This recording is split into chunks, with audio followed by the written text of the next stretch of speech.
Kung anak talaga kita, bakit nakatago ang pangalan mo sa papel na to? Iyon ang unang sinabi sa akin ni Papa noong gabing binuksan niya ang lumang kahong lata sa ibabaw ng hapagkainan namin, habang nakatitig si Mama sa bintana na para bang may dumaan na taong ayaw niyang makita. Hindi siya sumigaw, mas masakit iyon kaysa sigaw. Mababa ang boses niya, parang pinipigil niyang mabasag ang sariling dibdib, at sa pagitan naming tatlo, naroon ang isang maliit na pulang sobre, kupas na ang gilid, may mantsa ng mantika sa isang sulok, at may nakasulat sa labas na pangalan ko, para kay Mira, kapag kaya mo nang unawain. Hanggang ngayon, kapag naaamoy ko ang lumang papel na nakulob sa kabinet, bumabalik sa akin ang gabing iyon. Bumabalik ang tunog ng electric fan na umiikot pero hindi nakakapagpalamig, ang kalansing ng kutsara ni Mama na nahulog sa sahig, at ang mukha ni Papa na hindi galit sa una, kundi takot. Takot siya sa akin. O baka takot siya sa kung ano ang magiging hitsura ko, sa sandaling mabasa ko ang laman ng sobrang iyon. Pero noong mga sandaling iyon, hindi ko naisip na may tinatago silang mas malalim kaysa sa kaya kong akalain. Ang pumasok lang sa isip ko, simple at masakit, baka hindi ako anak ni Papa. At kung hindi ako anak ni Papa, sino ako sa bahay na iyon? Sino ako sa pamilyang ipinaglaban kong mapabilang? Dapat siguro simulan ko sa pinakasimula, dahil kung ikukwento ko lang ang gabing iyon, iisipin ninyo na bigla na lang akong naging malamig, bigla na lang akong naging mapaghinala, bigla na lang akong naging anak na marunong sumagot sa magulang. Hindi ganoon, ang lamig ko ay hindi ipinanganak sa isang gabi. Unti-unti iyon, parang tubig na pumapasok sa bitak ng pader tuwing tag-ulan. Hindi mo pansin sa una, hanggang isang araw, namamaga na ang pintura at may amoy amag na ang buong sala. Lumaki ako sa isang bahay sa Antipolo na laging may taong dumaraan. Kapitbahay na manghihiram ng asin, tiyahin na biglang uupo sa bangko sa labas para magkwento, pinsan na magpapaiwan ng anak habang namamalengke, at mga kumari ni Mama na parang parte na rin ng pamilya dahil alam nila kung kailan kami may ulam na tinola at kailan kami nagtitipid sa sardinas. Si Papa, si Ernesto, ay tahimik na tao. Driver siya ng maliit na delivery van noon, minsan prutas, minsan kahon ng sabon, minsan piyesa ng motorsiklo. May amoy siyang araw at diesel kapag umuuwi. Pero bago siya pumasok ng bahay, lagi siyang naguhugas sa gripo sa gilid, parang ayaw niyang dalhin sa loob ang pagod niya. Si Mama, si Lorna, ay marunong ngumiti sa harap ng tao, kahit nanginginig na ang kamay sa loob ng bulsa. Nagtitinda siya ng kakanin tuwing umaga sa may terminal, at noong bata ako, akala ko normal lang na bago pa sumikat ang araw, gising na siya, hinahalo ang latik, binabalot ang suman, kinakausap ang sarili habang nagbibilang ng sukli. Ang sabi ng mga kapitbahay, mabait daw ang nanay ko dahil kahit kapos, may natitira pa ring piraso para sa batang nagugutom. Ang sabi nila, maswerte raw ako sa magulang, matagal ko iyong pinaniwalaan. Sa bahay namin, may isang drawer sa aparador ni Mama na hindi pwedeng buksan. Hindi iyon nakalock pero may batas na mas matigas pa sa kandado. Huwag gagalawin ang gamit ni Mama. Doon niya inilalagay ang mga resibo, lumang litrato, baptismal candles, rosaryo, at ang pulang sobre na una kong nakita noong 9 na taong gulang ako. Hindi ko pa alam noon kung gaano kabigat ang papel. Para sa bata, ang sobre ay sobre lang, lalo na kung makulay. Isang hapon, habang nasa biyahe si Papa, at nasa palengke si Mama, hinanap ko sa drawer ang gunting para sa project ko sa school. Nabuksan ko ang kahon ng lata, at nandoon ang pulang sobre, maingat na nakatago sa ilalim ng panyo ni Mama. May pangalan ko. May salitang Mira, bata pa ako, pero marunong na akong maramdaman, kapag may bagay na hindi dapat makita, hindi ko binuksan, hinawakan ko lang. Malamig ang papel, kahit mainit ang kwarto. Pag-uwi ni Mama, nakita niyang nakabukas ang drawer, hindi niya ako pinalo. Hindi rin siya nagtanong kung may kinuha ako. Lumuhod lang siya sa harap ko, hinawakan ang magkabila kong balikat, at sinabi, anak, may mga bagay na hindi binubuksan, dahil hindi pa oras. Sabi niya iyon ng malumanay, pero ang mata niya, parang may pinipigil na baha. Mula noon, naging parang multo sa bahay ang pulang sobre. Hindi siya palaging nakikita, pero alam kong nandoon. Lumipat iyon minsan sa kahon ng lumang damit, minsan sa taas ng altar, minsan sa loob ng plastic envelope kasama ng birth certificate ko. Tuwing makikita ko ang gilid nitong pula, sumisikip ang tiyan ko, hindi dahil may alam ako, kundi dahil alam kong may hindi sinasabi. Pero tulad ng maraming bata sa pamilyang Pilipino, natuto akong lunukin ang tanong, kasi kapag bata ka, ang tanong mo ay minsang tinatawag na kabastusan. Kapag nagtatanong ka kung bakit umiiyak si Mama sa kusina, sasabihin nila, wala iyan. Kapag nagtatanong ka kung bakit tahimik si Papa pagkatapos dumalaw si Tita Selly, sasabihin nila, matanda ka na ba para intindihin yan? Kaya natutunan kong tumingin sa mukha, sa kamay, sa paraan ng pagbagsak ng boses, kaysa humingi ng diretsyong sagot. At baka doon nagsimula ang mali ko. Natuto akong hulaan ang katotohanan mula sa mga piraso, at kapag sanay kang manghula, minsan mas pinaniniwalaan mo ang sarili mong takot kaysa sa totoong paliwanag. Sa aming magkakamag-anak, ako raw ang pinakakamukha ni Mama. Pareho raw kami ng mata, ng noo, ng ugaling hindi agad nagpapatalo, pero may mga pagkakataon na may magsasabi, hindi siya mukhang Villanueva, at biglang tatahimik ang mesa. Akala ng iba biro lang iyon. Ako, hindi ko iyon nakakalimutan. Kapag pista at nagkakatipon kami sa bahay ni Lola Pilar, kapatid ni Papa, may mga tingin na dumadapo sa akin ng mas matagal kaysa karaniwan. Si Tita Selly, pinsan ni Mama, lagi akong kinukurot sa pisngi at sinasabing, ang ganda-ganda mo, parang hindi ka lumaki sa hirap. Dati, natutuwa ako. Nang tumanda ako, narinig ko ang talim, parang may ibig sabihin ang parang. Parang may pinanggalingan ako na hindi dapat ipagmalaki. Parang may iba akong dugong, hindi nila kayang banggitin. Si Papa naman, hindi nagkulang sa akin sa gawa. Siya ang naghatid sa akin sa enrollment, siya ang nag-ayos ng sirang zipper ng bag ko, siya ang umupo sa labas ng classroom noong grade 4 ako, at ayaw kong mag-recitation dahil pinagtawanan ako ng kaklase ko. Pero hindi siya malambing sa salita, hindi niya sinasabing mahal niya ako. Ang lambing niya ay baon na nilagyan ng extra hotdog, payong na nakasabit sa pinto bago umulan, at tahimik na pagpunta sa school kapag may kailangan akong pirma. Dati, sapat iyon, pero noong nag-high school ako, at nagsimulang mangulit ang mga sikreto sa paligid, naging kulang iyon. Nagsimula akong maghanap ng salita.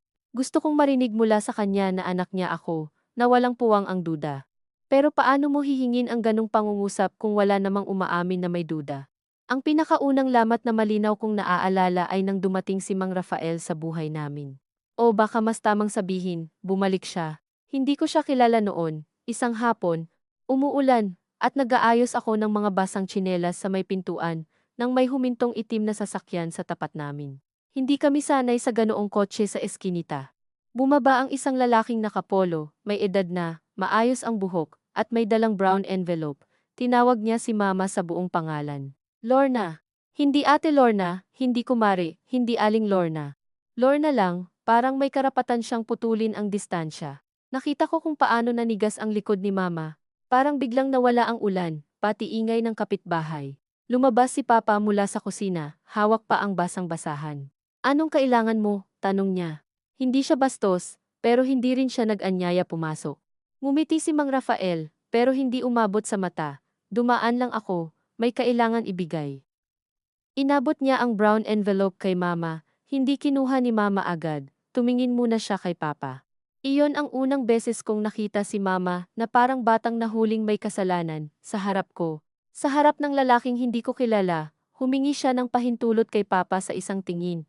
Kinuha ni Papa ang envelope sa halip na si Mama. Hindi niya binuksan. Salamat, wala na. Sabi ni Mang Rafael, kumusta si Mira? At doon, may bagay na lumubog sa dibdib ko. Hindi niya tinanong kung sino ako, alam niya ang pangalan ko. Si Mama, napahawak sa gilid ng pinto. Si Papa naman, mas hinigpitan ang hawak sa envelope. Ayos siya, sagot ni Papa, hindi mo na kailangang kamustahin. Gusto kong magsalita, gusto kong itanong kung bakit alam niya ang pangalan ko. Bakit parang galit si Papa? Bakit parang iiyak si Mama? Pero ako ang anak. Ako ang bata sa bahay. Kaya tumayo lang ako roon, hawak ang basang tsinelas, habang naramdaman kong may pintong nagsara sa loob ng dibdib ko. Nang umalis si Mang Rafael, hindi nag-away sina Mama at Papa sa harap ko. Iyon ang mas nakakatakot.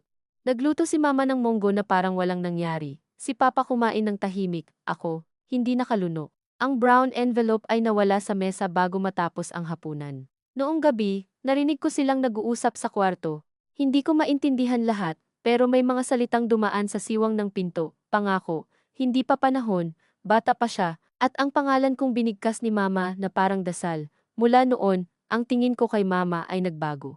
Hindi ko siya kinamuhian agad, mahirap kamuhian ang nanay na gumigising ng 3:00 para may pambaon ka. Pero may bahid na ng bantay ang pagmamahal ko. Kapag may tawag siya na hindi niya sinasagot sa harap namin, iniisip ko si Mang Rafael. Kapag may pera siyang biglang nailalabas para sa bayarin sa school, iniisip ko ang brown envelope. Kapag nakikita ko ang pulang sobre sa drawer, iniisip ko kung konektado ba iyon sa lalaking alam ang pangalan ko. Hindi ko na siya tinanong. Sa halip, pinanood ko siya. At masakit sabihin, pero naging mahusay akong manood. Alam ko kung kailan nagsisinungaling si mama, o akala ko alam ko. Alam ko kapag masyadong mabilis siyang ngumiti. Alam ko kapag inaayos niya ang buhok niya bago lumabas kahit bibili lang naman daw ng suka. Alam ko kapag may tinatagong papel sa ilalim ng placemat. Ang hindi ko alam, bawat hula ko ay nagiging bato sa pagitan namin. Noong kolehiyo ako, nagtrabaho ako sa maliit na printing shop sa Katipunan para makatulong sa gastos. Doon ko unang naramdaman ang layo ng mundo sa bahay namin. May mga kaklase akong ang problema ay kung saan kakain pagkatapos ng klase. Ako, binibilang ko kung kakasya pa ang pamasahe ko pa uwi kapag bumili ako ng photocopy. Pero hindi ako nagreklamo. May yabang din ako noon. Gusto kong patunayan na hindi ako pabigat, na kaya kong tumayo kahit walang tulong mula sa kung sinong lalaking may itim na kotse. Isang araw, habang inaayos ko ang requirements ko para sa scholarship, hiningi sa akin ang certified true copy ng birth certificate. Hinanap ko sa plastic envelope ni mama, doon ko ulit nakita ang pulang sobre. Mas luma na ito, mas kupas, pero mas mabigat sa kamay ko kaysa dati. Nasa ilalim nito ang birth certificate ko. Binasa ko ang pangalan ng ama, Ernesto Villanueva. Pangalan ni papa. Dapat gumaan ang loob ko, pero sa gilid ng birth certificate, may bakas ng lumang staple at may maliit na punit, parang may dating nakakabit na papel na tinanggal. Hindi ko alam kung bakit iyon ang tumatak sa akin. Maaring normal lang. Maaaring wala lang, pero sa taong matagal nang naghahanap ng ebidensya, kahit gasgas sa papel ay nagiging sigaw. Nang gabing iyon, tinanong ko si mama habang naghuhugas siya ng pinggan. Ma, sino si Rafael? Hindi nabasag ang plato sa kamay niya. Hindi rin siya umarte na hindi niya narinig. Iyon ang ikinagalit ko, kasi parang matagal na niyang hinihintay ang tanong. Pinatay niya ang gripo, pinunasan ang kamay, at umupo sa harap ko. Kaibigan, sabi niya. Noon, bago kami ng papa mo, bakit alam niya pangalan ko? Napatingin siya sa altar, may maliit na ilaw doon, kulay dilaw, at sa ilalim ng Santo Niño, nakasiksik ang tuyong sampagita. Dahil natulungan niya tayo dati, tayo o ikaw. Hindi ko alam kung saan nanggaling ang tapang ko. Siguro sa pagod, siguro sa inggit sa mga kaklase kong hindi kailangang magtanong kung sino ang ama nila. Namula ang mata ni mama, pero hindi siya umiyak. Mira, hindi lahat ng tulong may masamang kahulugan. Hindi mo sinagot, anak ba talaga ako ni papa? Doon siya napaatras ng kaunti, parang sinampal ko siya. Hanggang ngayon, naaalala ko ang itsura niya, hindi siya galit, nasaktan siya. Pero noong panahong iyon, ang nakita ko lang ay pag-iwas. Hindi niya sinabi agad na oo, hindi niya ako niyakap, hindi niya tinawag si papa. Ilang segundo lang iyon, pero sa loob ng ilang segundong iyon, nakagawa na ako ng hatol. Para sa akin, ang katahimikan niya ay pag-amin. Nang sumagot siya, oo, anak ka niya, hindi ko na pinaniwalaan. Ang lakas ng loob ng tao kapag nasaktan, kaya niyang gawing kasinungalingan kahit ang totoo, basta huli na dumating. Simula noon, naging maingat ako sa bahay na parang nangungupahan lang. Nagbibigay pa rin ako ng pera kapag may sweldo ako sa printing shop. Kumakain pa rin ako sa mesa, sumasagot pa rin ako kapag tinatawag. Pero may bahagi sa akin na umatras. Kapag hinahaplos ni mama ang buhok ko, umiilag ako ng hindi halata. Kapag tinatanong ni papa kung may kailangan ako sa school, sinasabi kong wala, kahit meron. Akala ko noon dignidad iyon. Akala ko pinoprotektahan ko ang sarili ko. Hindi ko nakitang pinaparusahan ko sila para sa kasalanang hindi ko pa nga naiintindihan. At si papa, dahil tahimik siyang tao, hindi niya ako hinabol sa salita, mas lalo ko iyong inintindi bilang kumpirmasyon. Sabi ko sa sarili ko, kung anak niya talaga ako, bakit hindi siya lumaban para mapalapit sa akin? Bakit hinayaan niyang lumayo ako? Hindi ko naisip na baka hindi niya alam kung paano. Sa pamilyang Pilipino, maraming ama ang nagmamahal na parang nagbabayad ng kuryente. Tahimik, regular, hindi ipinapaliwanag, pero kapag nawala, doon mo mararamdaman ang dilim. Dumating ang panahon na nagkasakit ang negosyo ni mama, hindi ang katawan niya, kundi ang hanap buhay. Nawala ang pwesto niya sa terminal dahil inayos daw ng barangay ang pila ng vendors. Si papa naman, nabawasan ang biyahe. Ako ang may mas regular na kita noon. Nagtatrabaho na ako sa isang maliit na office sa Pasig bilang admin assistant. Doon nagsimula ang isa pang lihim, pera. Tuwing katapusan ng buwan, may bayarin na hindi ipinaliwanag. Minsan may lalaking pumupunta sa bahay, hindi naniningil ng maingay, pero nakatayo sa labas ng matagal. Minsan si mama ay lumalabas pagkatapos ng hapunan, may dalang eco bag, at umuuwi na parang mas matanda ng 10 taon. Kapag tinatanong ko, sinasabi niyang may inasikaso lang sa palengke. Isang gabi, nakita ko sa ilalim ng unan niya ang resibo ng sanglaan. Nakasangla ang hikaw na bigay ni Lola sa kanya noong kasal nila ni Papa. Hindi ko siya kinompronta agad, hinintay ko muna si Papa. Nang umuwi siya, pinakita ko ang resibo. Alam mo to, tanong ko. Tumingin siya sa papel, pagkatapos kay Mama, at sa isang iglap, nagkaintindihan sila nang hindi ako kasama. Ayoko ng ganong tingin. Ayoko ng mundong may usapan silang dalawa, at ako ang nasa labas. Para saan to? Tanong ko. Si Mama ang sumagot, may binabayaran lang. Utang. Hindi siya kumibo. Kanino? Kay Rafael. Biglang tumigas ang mukha ni Papa.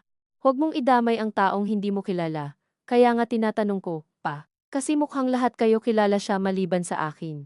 Mira, sabi ni Mama, nanginginig ang boses. Hindi ganun. Eh ano, may utang tayo sa kanya. Kaya siya pabalik-balik. Kaya may sobre kang tinatago. Kaya tuwing may problema, may perang biglang lumalabas. Napaupo si Mama. Si Papa naman, hinawakan ang sandalan ng upuan. Ang bahay namin noon ay maliit lang, pero pakiramdam ko ang layo-layo nila. Hindi ka dapat magsalita ng ganyan sa nanay mo, sabi ni Papa. Doon sumabog ang lahat ng naipon kong sama ng loob. Bakit? Dahil nanay ko siya, sigurado ba tayo doon? Pagkasabi ko, gusto kong bawiin, pero may mga salitang pagkalabas sa bibig. Nagiging pako na sa dingding. Hindi mo na mahila nang hindi nag-iiwan ng butas. Si Mama tumingin sa akin na para bang hindi niya ako nakilala.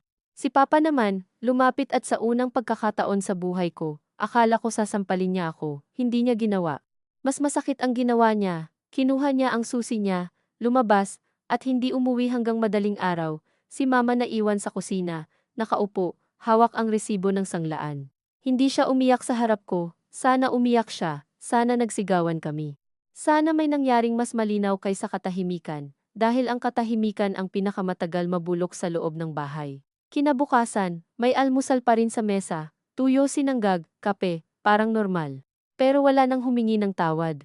Ako, dahil may pride, hindi rin nagsalita. Pumasok ako sa trabaho na dala ang paniniwalang ako ang nasaktan. At totoo naman, nasaktan ako. Pero hindi ko inamin na nanakit din ako. Ilang buwan kaming ganoon, sa labas, mukhang pamilya pa rin kami. Tuwing linggo, nagsisimba. Tuwing birthday ng kamag-anak, nagdadala ng pansit. Kapag may kapitbahay na nagtatanong, kumusta si Mira, ang laki na, ngumingiti si Mama at sinasabing, ayos naman, masipag sa trabaho, si Papa tumatango, ako ngumingiti rin.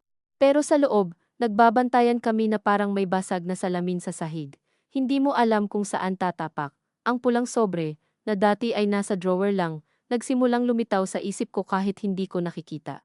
Minsan, habang naghahanda si Mama ng damit para sa labada, nahulog mula sa lumang kumot ang isang litrato. Si Mama, mas bata, nakasuot ng puting blouse, katabi si Mang Rafael sa harap ng isang simbahan.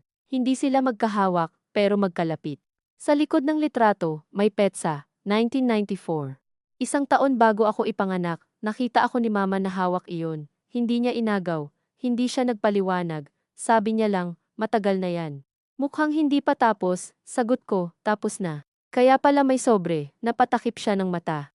Mira, kapag binuksan mo ang isang bagay ng galit ka, hindi mo mababasa ng tama, convenient naman, Ma.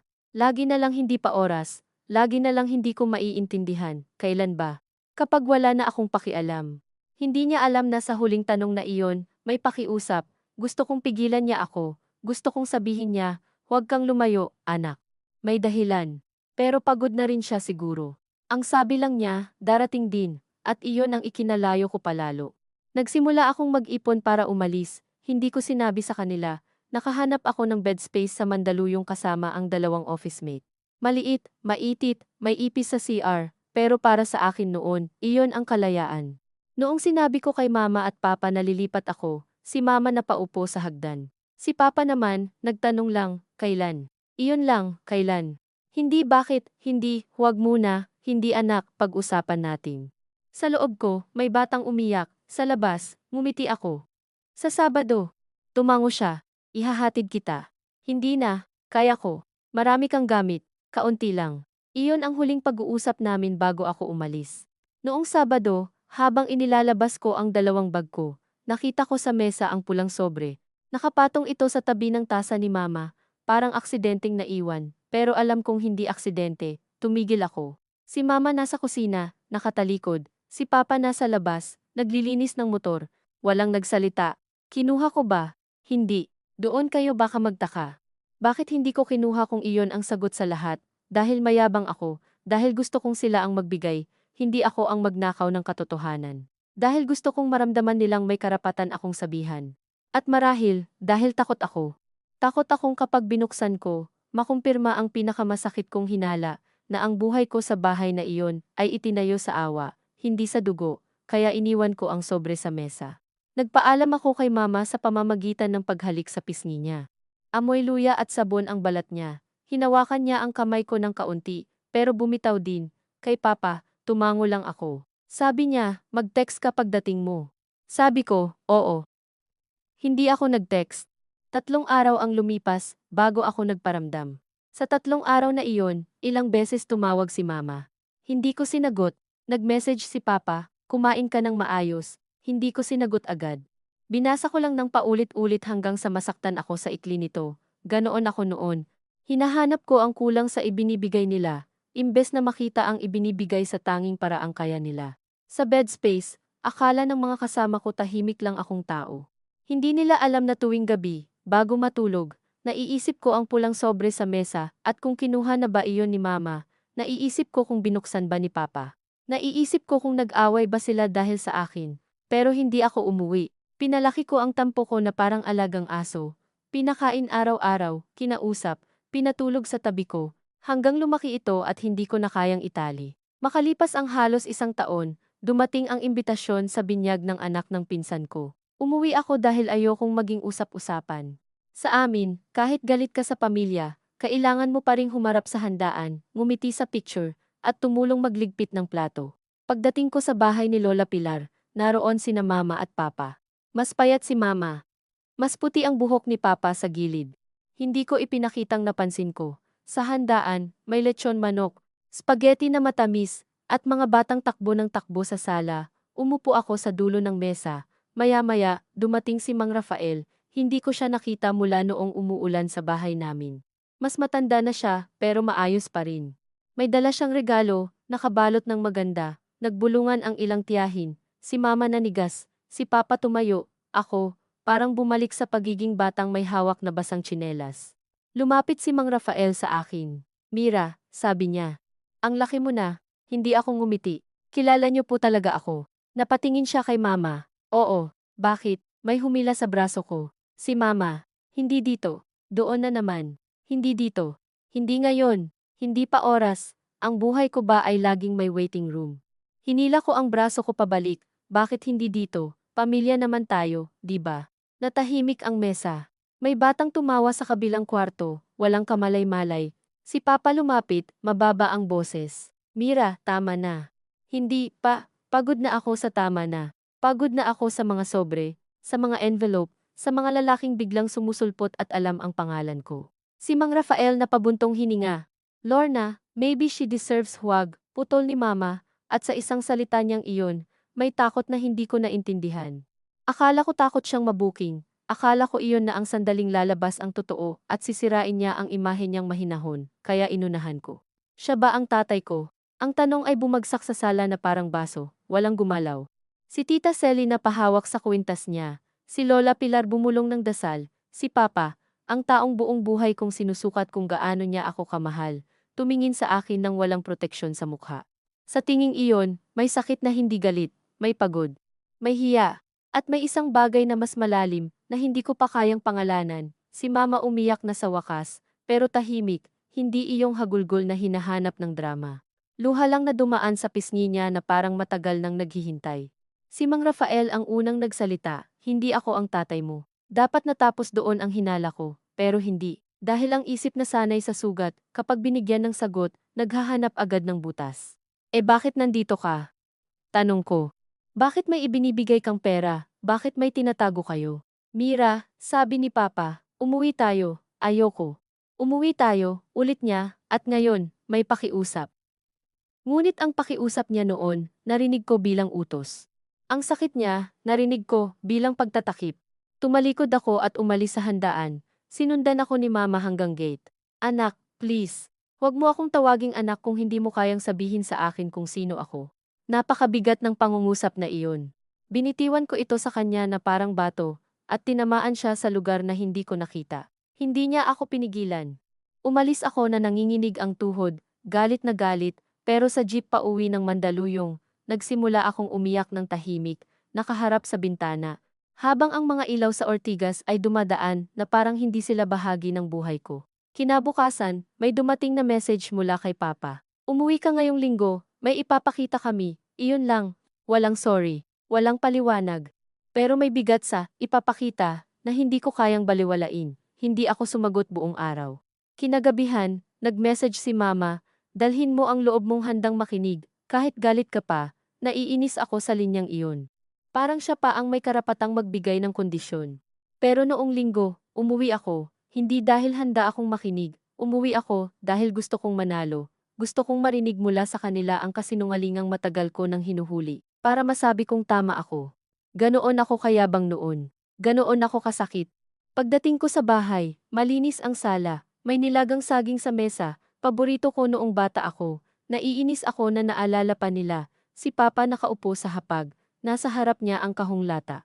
Si Mama, nasa tabi niya, hawak ang rosaryo pero hindi nagdarasal. Sa gitna ng mesa, naroon ang pulang sobre, hindi na siya multo, katawan na siya, sagot na dapat buksan. Umupo ako sa tapat nila. Sige, sabi ko, anong drama to? Pumikit si Papa, sandali. Hindi drama ang buhay natin, Mira. Parang ginawa niyo kasing teleserye, hindi sumagot si Mama, binuksan ni Papa ang kahong lata. Sa loob, may ilang litrato, lumang resibo, isang maliit na susi na kinakalawang, at ang brown envelope na ibinigay noon ni Mang Rafael. Ngunit hindi iyon ang una niyang kinuha niya ang pulang sobre at itinulak palapit sa akin, buksan mo. Ilang taon kong gustong marinig iyon, pero nang dumating, nanlamig ang kamay ko. Bakit ngayon? Dahil sinira na ng katahimikan ang dapat sanay pinrotektahan nito, sabi ni Papa, hindi niya karaniwang gamit ang ganoong salita. Kaya alam kong pinaghandaan niya. Tiningnan ko si Mama. Ikaw, wala kang sasabihin. Meron. Sabi niya. Pero basahin mo muna. Kinuha ko ang sobre. Manipis lang ito, pero parang may laman na bato. May nakadikit na lumang tape sa flap. Dahan-dahan kong binuksan, ayaw kong mapunit kahit galit ako, dahil may bahagi sa akin na bata pa rin. Natatakot mapagalitan sa pagsira ng gamit. Sa loob, may dalawang papel. Una, isang sulat na hindi ko agad binasa dahil may pangalawang bagay na nahulog sa mesa. Maliit na litrato ng sanggol, nakabalot sa kumot na kulay dilaw. Sa likod, nakasulat ang petsa ng kapanganakan ko, pero hindi sulat kamay ni Mama. Mas tuwid, mas madiin. Sa ilalim ng petsa, may pangalang hindi ko kilala, Amelia. Tumingin ako sa kanila. Sino si Amelia? Nagpalitan ng tingin sina Mama at Papa. Doon ko naramdaman ang unang lamat sa bersyon ng katotohanang binuo ko sa isip ko. Dahil kung ang sikreto ay tungkol lang sa kung sino ang ama ko, bakit pangalan ng babae ang unang nahulog mula sa sobre? Bakit biglang namutla si Mama sa paraang hindi mukhang guilty, kundi nagdadalamhati? Bago pa sila makasagot, may kumatok sa pinto, tatlong mabagal na katok. Si Papa tumayo, pero hindi siya nagulat, parang hinihintay niya iyon.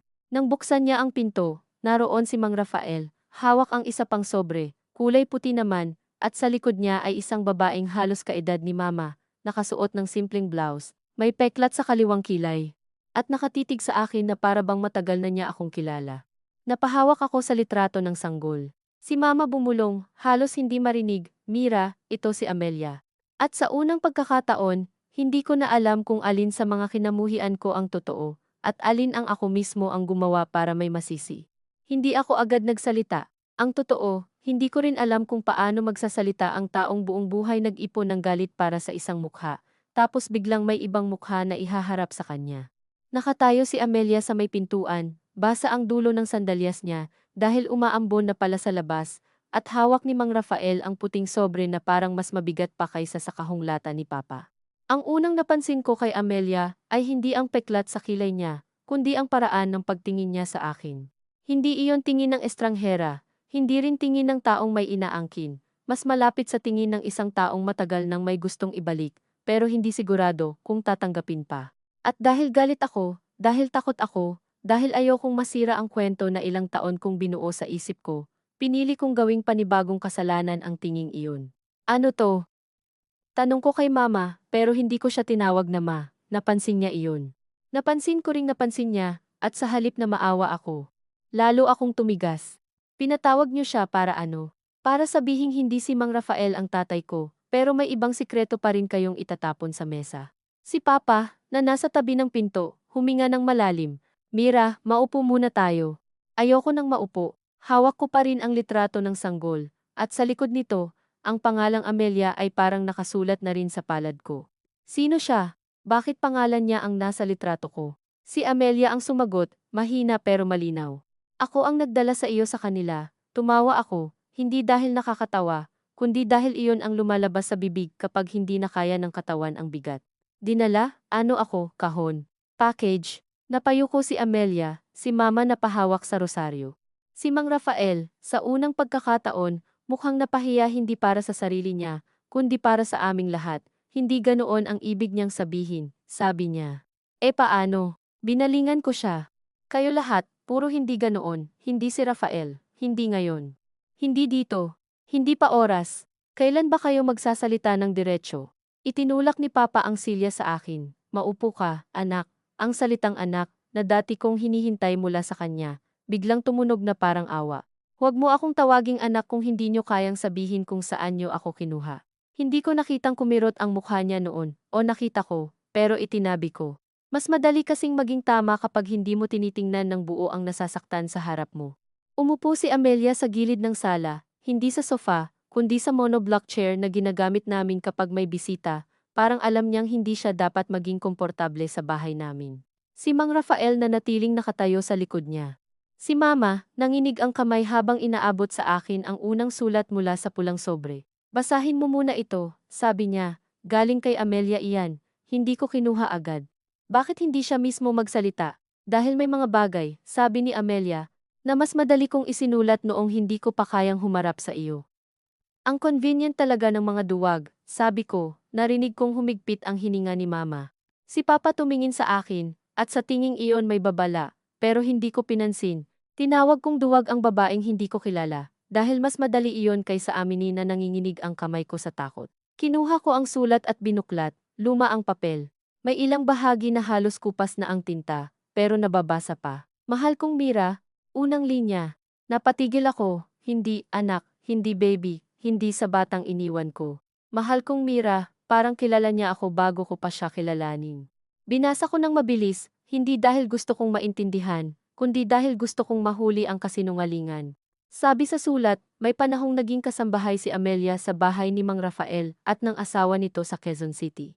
Bata pa raw siya noon, galing sa Bicol, walang ibang maasahan. May sanggol daw na iniwan sa kanya ng isang babae isang madaling araw, hindi na bumalik, at sa takot niyang mapahamak ang bata, at siya ang masisi, dinala niya raw ito kay Lorna, ang tanging kaibigan niyang pinagkakatiwalaan noon. Habang binabasa ko iyon, lalo akong nagalit, ang daming puwang, ang daming parang iniiwasan. Sino ang babaeng nag-iwan? Tanong ko, hindi pa tapos basahin, walang sumagot agad. Hindi namin alam ang buong pangalan, sabi ni Amelia. Ang sabi niya, kailangan lang daw niyang magtrabaho sa Maynila, babalik siya pagkatapos ng ilang araw. Pero hindi na. At naniwala ka. Noong panahong iyon, marami akong pinaniwalaan para lang makatawid sa isang araw. Ang lalim, sabi ko, mapait. Pero bakit ako napunta kina Mama? Bakit hindi sa DSWD? Bakit hindi sa pulis? Si Mang Rafael ang sumagot, dahil natakot kami.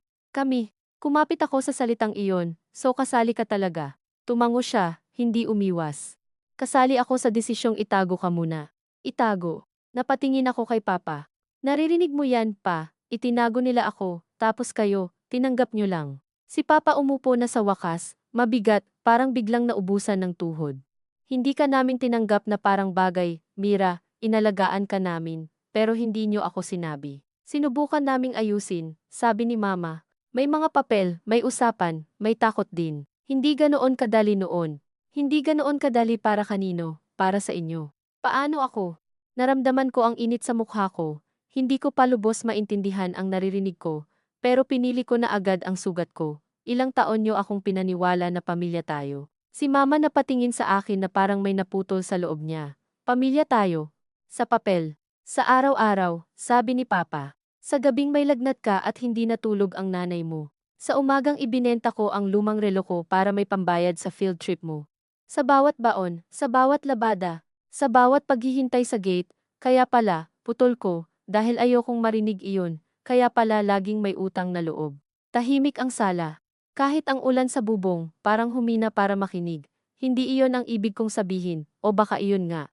Sa loob ng maraming taon, natakot akong aminin na pakiramdam ko ampon ako sa sariling bahay, kaya nang may lumabas na kwento tungkol sa pagdala sa akin, ginamit ko iyon para patunayan ang pakiramdam ko. Hindi ko naisip na may mga pakiramdam na totoo, dahil masakit, pero hindi ibig sabihin tama ang pinagmulan. Kinuha ni Mama ang panyo niya.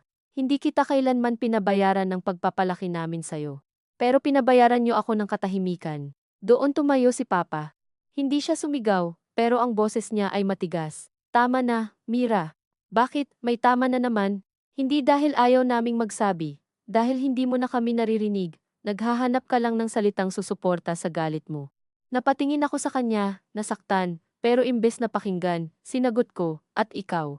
Naghahanap ka lang ng paraan para palabasing ako ang masama. Lumapit si Amelia sa mesa, dahan-dahan, parang ayaw niyang gumalaw ng bigla. Inilapag niya ang puting sobre sa tabi ng pulang sobre. May isa pang sulat, hindi ko ginalaw, galing kanino. Sa akin din, sabi niya. Pero mas bago. Isinulat ko noong nagdesisyon akong hanapin ka, ilang taon na ang nakaraan. Bakit ngayon lang? Dahil pinigilan ko ang sarili ko. O pinigilan ka nila. Itinuro ko sina Mama at Papa. Sino ba talaga ang may hawak ng kwento ko? Lahat kami may hawak ng piraso, sabi ni Mang Rafael. At lahat kami nagkamali sa pag-aakalang mas ligtas ka kung hindi mo nabuo. Mas ligtas ako. Natawa ulit ako. Tingnan niyo ako. Mukha ba akong ligtas? Walang sumagot, at dahil walang sumagot, akala ko nanalo ako. Ganoon ako noon, kapag natahimik ang tao sa harap ko. Iniisip kong dahil wala silang depensa. Hindi ko iniisip na baka may mga taong natahimik dahil ang sasabihin nila ay makakasakit pa lalo. Binuksan ko ang puting sobre. Mas maayos ang papel, mas bago ang tinta. May nakasulat na address at numero sa dulo. Binasa ko ang ilang linya. Kung sakaling makaharap kita, hindi ako hihingi agad ng kapatawaran dahil wala akong karapatang madaliin ang sugat na hindi ko naranasan sa katawan mo. Ang hihilingin ko lang ay marinig mo muna kung paano ka napunta sa mga taong hindi ka ipinanganak mula sa kanila, pero pinili kang panindigan ng higit pa sa mga taong may dahilan sanang tumalikod. Dito ako tumigil. Ayokong ituloy. Ayokong marinig ang pinili. Dahil kapag pinili nila ako, ibig sabihin hindi ako basta tinapon. At kung hindi ako basta tinapon, saan ko ilalagay ang galit ko? Tinupi ko ang sulat, hindi pa tapos. Magaling magsulat, sabi ko kay Amelia. Pero hindi nito sinasagot kung sino ang tunay kong ina. Namutla siya. Si Mama tumayo. Mira may isa pang sobre, may isa pang bisita sa labas, baka pati kapitbahay natin alam na ako lang hindi. Si Papa napakapit sa gilid ng mesa. Hindi namin alam kung nasaan siya. Pero kilala nyo, si Amelia tumango ng bahagya. Pangalan lang, o baka palayaw. Nena. Nena. Sumakit ang ulo ko. Napakaraming babaeng nena sa Pilipinas. Tita Nena sa kanto, Ate Nena sa tindahan. Nena na pwedeng kahit sino. Iyan ang sagot nyo. Nena. May iniwan siyang maliit na lampin at isang papel, sabi ni Amelia, pero nawala ang papel sa gulo noon. Siyempre nawala.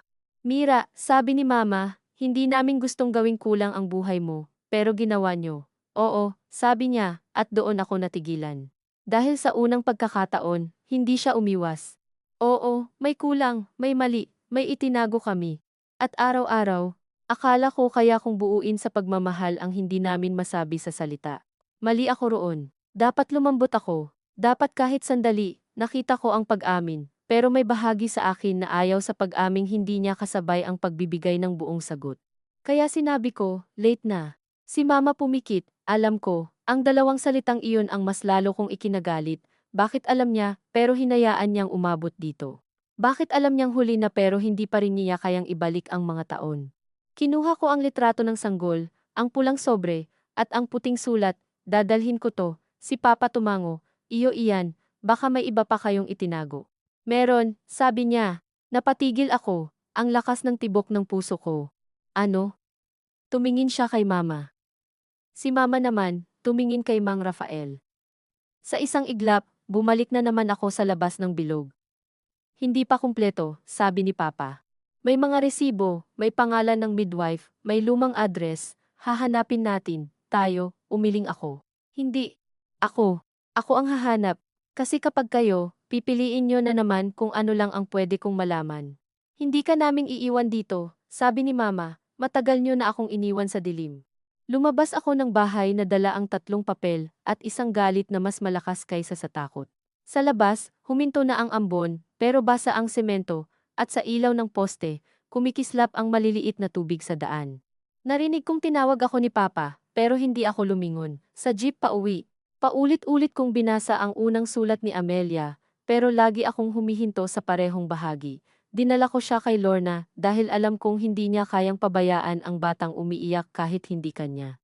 Ang pangungusap na iyon, sa halip na magpagaan, parang insulto sa akin, hindi niya kayang pabayaan. Ibig sabihin ba, naawa lang siya? Ang buong buhay ko ba ay awa na pinahaba? Pagdating ko sa bed space, tinanong ni Joy, isa sa mga kasama ko, kung okay lang ako, sabi ko oo. Kahit hawak ko ang pulang sobre na parang kutsilyo. Hindi ko sinabi sa kanya, may mga sikreto pa lang, kahit gusto mong sumabog, tinatago mo pa rin dahil kapag sinabi mo, magiging totoo. Kinabukasan, pumasok ako sa opisina na halos walang tulog. Sa computer, habang nag-e-encode ako ng report, may message si Mama, kumain ka, huwag mong basahin lahat ng mag-isa, kung hindi mo kaya. Binasa ko iyon at naramdaman kong muli ang dating inis, para bang pati pagbasa ng sarili kong buhay. Kailangan pa rin niya akong bantayan, hindi ako sumagot. Maya-maya, nag-message si Papa, may nakita akong lumang resibo, kung gusto mo, dalhin ko mamaya. Hindi ko rin sinagot. Sa halip, nag-search ako ng pangalan ng Ling-In Clinic sa lumang address na nakalagay sa puting sobre. Wala na iyon, napalitan na ng hardware. Pero may nakita akong lumang Facebook post ng isang barangay group. May nagkomento tungkol sa dating midwife na si Aling Teresita. Kinuha ko ang screenshot. Doon nagsimula ang sarili kong investigasyon, kung matatawag mang investigasyon ang pagkapit ng isang sugatang anak sa mga lumang pangalan. Pagkatapos ng trabaho, pumunta ako sa address sa Cubao na nakalagay sa sulat ni Amelia. Doon daw siya tumira noong naging kasambahay siya. Wala na ang lumang bahay, nakatayo na ang maliit na apartment, may tindahan ng cellphone accessories sa ibaba. Tinanong ko ang matandang babae sa sari-sari store kung may kilala siyang Amelia na dating kasambahay sa malaking bahay roon. Tiningnan niya ako mula ulo hanggang paa. Bakit? May hinahanap lang po akong tungkol sa pamilya ko. Marami ng pamilya ang dumaan dito, Hija. Hija. Ganoon ang tawag ng matatanda kapag ayaw nilang maging bastos, pero ayaw din nilang magsabi. Pinakita ko ang litrato ng sanggol sa likod, na may pangalang Amelia, tumingin siya ng mas matagal. Si Amy? Biglang sumigla ang dibdib ko. Kilala niyo po, dati, mabait yon, tahimik, pero hindi siya ang dapat mong hanapin. Nanlamig ako. Sino po? Tumalikod siya para kumuha ng sigarilyo sa kahon, kahit wala namang bumibili, may babae noon. Nena nga yata. Pero hindi siya basta trabahadora. May kinalaman sa pamilya ng amo ni Amy, pamilya ni Mang Rafael, hindi ko na alam, matagal na. Ano pong apelyido? Umiling siya, Hija, matanda na ako, at ayokong madamay sa kwento ng mayayaman. Mayayaman, nabaon sa isip ko ang salitang iyon. Umuwi ako na may bagong apoy, kung may kinalaman sa pamilya ni Mang Rafael ang babaeng nag-iwan sa akin, bakit siya pa ang nagbibigay ng pera? Bakit siya pa ang nandyan? Baka hindi siya tatay ko, pero baka may tinatakpan siyang mas malaking kahihiyan sa sariling pamilya. At kung ganoon, sina mama at papa ay hindi lang nagsinungaling, baka binenta nila ang katahimikan, kapalit ng tulong, masakit isipin iyon, pero sa galit ko, parang may lasang ginhawa, mas madali kasing tanggapin na pinagpalit ka, kaysa tanggapin na may nagmahal sa iyo ng mali ang paraan. Noong gabing iyon, tinawagan ko si Amelia gamit ang numerong nasa puting sulat. Matagal bago niya sinagot. Mira, sino si Nena sa pamilya ni Rafael? Mahabang katahimikan, sino nagsabi sa iyo niyan? So totoo. Hindi ko sinabing totoo. Pero hindi mo rin sinabing mali. Narinig ko ang hininga niya sa kabilang linya, may ingay ng tricycle. Ibig sabihin nasa labas siya o malapit sa kalsada. Mira, may mga detalye na kailangan nating ayusin bago niyo ulit i-edit. Hindi kita kaaway. Lahat kayo yan ang sinasabi, dahil totoo. Hindi, dahil pare-pareho kayong may gustong kontrolin. Doon lumambot ang boses niya. Nena was young. Nag-English siya sa salitang iyon, parang nahihiya. Takot siya. Hindi ko siya pinagtatanggol, pero hindi siya halimaw. Hindi ko tinanong kung halimaw siya. Tinanong ko kung sino siya. Hindi ko alam kung karapatan kong sabihin. Napatawa ako ng walang saya. Ako ang iniwan, pero ikaw ang may karapatang magdesisyon. Hindi ganoon. Ganoon na ganoon. Pinatay ko ang tawag. Pagkatapos, inihagis ko ang cellphone sa kama at umiyak ako, pero hindi dahil nalulungkot ako. Umiyak ako dahil walang sumusunod sa script na ginawa ko sa isip ko. Dapat kapag hinanap ko ang totoo, may lalabas na malinaw na kontrabida, isang taong pwedeng sisihin. Isang nanay na walang puso, isang mayamang pamilyang bumili ng katahimikan, isang magulang na nagkunwari. Pero ang nakikita ko, puro taong takot, puro taong may kalahating sagot, puro taong nagsasabing hindi sila kaaway. Nakakainis ang ganong uri ng katotohanan, walang mapagbagsakan ng buong galit, kaya pinilit kong gumawa ng pagbagsakan. Kinabukasan, umuwi ako sa antipolo ng hindi nagsasabi, hindi para makipag-ayos. Para halughugin ang bahay. Alam kong mali, pero noong panahong iyon, tinawag ko iyong karapatan. Wala sina mama at papa, linggo iyon, nasa simbahan sila, may susi pa ako sa lumang paso sa gilid, dahil kahit umalis ako, hindi nila inalis ang lugar ko. Pumasok ako sa bahay na amoy floor wax at piniritong bawang. Ang altar ay may bagong kandila, sa tabi ng Santo Niño, may maliit na florera ng sampagita, sa aparador ni mama, nandoon pa rin ang kahong lata, pero wala na ang pulang sobre dahil nasa akin na. Binuksan ko ang mga plastic envelope, resibo ng Meralco, school certificates ko, lumang IDs, deed of sale ng motor, papel ng sanglaan. Sa ilalim ng lahat, may maliit na notebook na kulay asul. Hindi diary si mama, listahang iyon ng utang, bayad, petsa, pangalan. Nakita ko ang pangalan ni Rafael sa ilang pahina, pero hindi sa paraang inaasahan ko, hindi siya tagapagbigay. Minsan, siya ang nakasulat na binayaran, Rafael, 3,000, balik. Rafael, 5,000, para sa resibo. Rafael, 2,500, pamasahe ni Amelia. Nalito ako. Kung binabayaran nila siya, bakit akala ko siya ang nagpapadala? Sa isang pahina, may nakasulat sa gilid, huwag ipaalam kay Mira, baka isipin niya binili siya. Napaupo ako sa sahig ng kwarto, baka isipin niya binili siya. May kung anong kumatok sa loob ko, pero hindi ko pinapasok. Sa halip, hinanap ko ang bagay na susuporta pa rin sa galit ko. Sa likod ng notebook, may nakaipit na resibo ng isang remittance center. Sender, Lorna Villanueva. Receiver, Amelia Soriano. Purpose, personal. Ilang beses na ulit sa iba't ibang buwan. Ibig sabihin, si mama ang nagpapadala kay Amelia. Bakit? Bayad para manahimik. Tulong dahil may alam, panibagong kasinungalingan. Kinuha ko ang litrato ng resibo gamit ang cellphone ko. Nang marinig ko ang tunog ng gate, nagmadali akong ibalik ang mga papel, pero hindi kasing ayos. Pagpasok ni mama, nakita niya ako sa kwarto nila, hawak ang asul na notebook. Hindi siya nagalit. Iyon na naman. Hindi siya nagalit kahit may karapatan siyang magalit. Mas kinainis ko iyon. Bakit ka nandito? Tanong niya. Bakit ka nagpapadala ng pera kay Amelia? Namutla siya, at doon, pakiramdam ko na huli ko siya.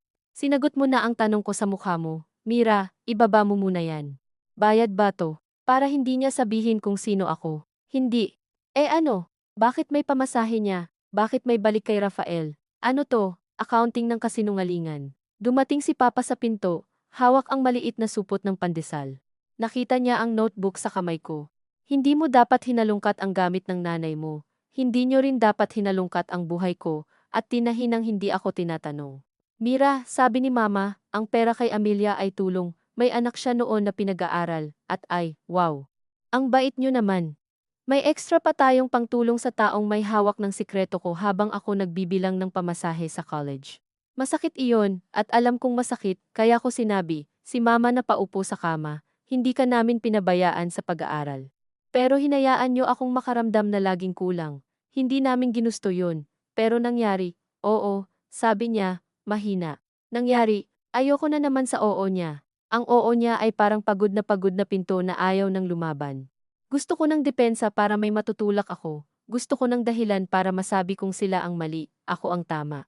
Si Papa lumapit at kinuha ng dahan-dahan ang notebook sa kamay ko. Anak, may mga perang ibinalik kay Rafael. dahil tinulungan niya kaming ayusin ang papeles mo noon. Hindi niya kami binayaran, hindi kanya binili.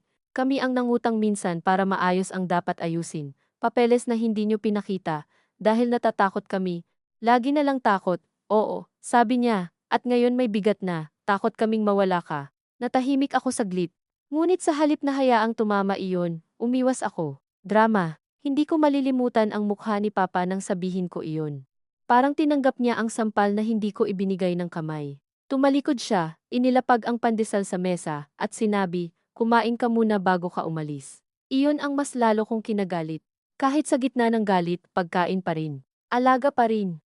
Para bang kaya ng pandesal takpan ang lahat, hindi ako kumain, kinuha ko ang bag ko, at lumabas. Sa likod ko, narinig ko si Mama na umiyak, hindi malakas, pero sapat para marinig ko. Hindi ako lumingon. Noong gabing iyon, nag-post ako sa Facebook. Hindi ko nilagay ang buong kwento, pero sapat ang patama. Ang hirap pala kapag lumaki kang pinaniwala sa pamilyang puro lihim. Minsan, yung mga taong nagsasabing mahal ka nila ang unang nagbenta sa katahimikan mo. Pinindot ko ang post bago ko pa mapigilan ang sarili ko. Ilang minuto, may nag-heart, may nag-comment ng hugs, may nagtanong what happened. Nakaramdam ako ng kakaibang lakas. Parang sa wakas, may saksi sa sakit ko. Pero hindi ko naisip na may saksi rin sa kahihiyan ni na Mama at Papa. Hindi ko naisip na ang mga kapitbahay, pinsan, tiyahin, at mga taong mahilig magdugtong ng kwento ay makakabasa. Kinabukasan, tumawag si Tita Selly. Hindi ko sinagot. Nag-message siya, Mira, burahin mo muna. Kawawa naman mama mo. Hindi lahat alam mo. Iyon ang mali niyang sinabi. Hindi lahat alam mo. Parang gasolina sa apoy.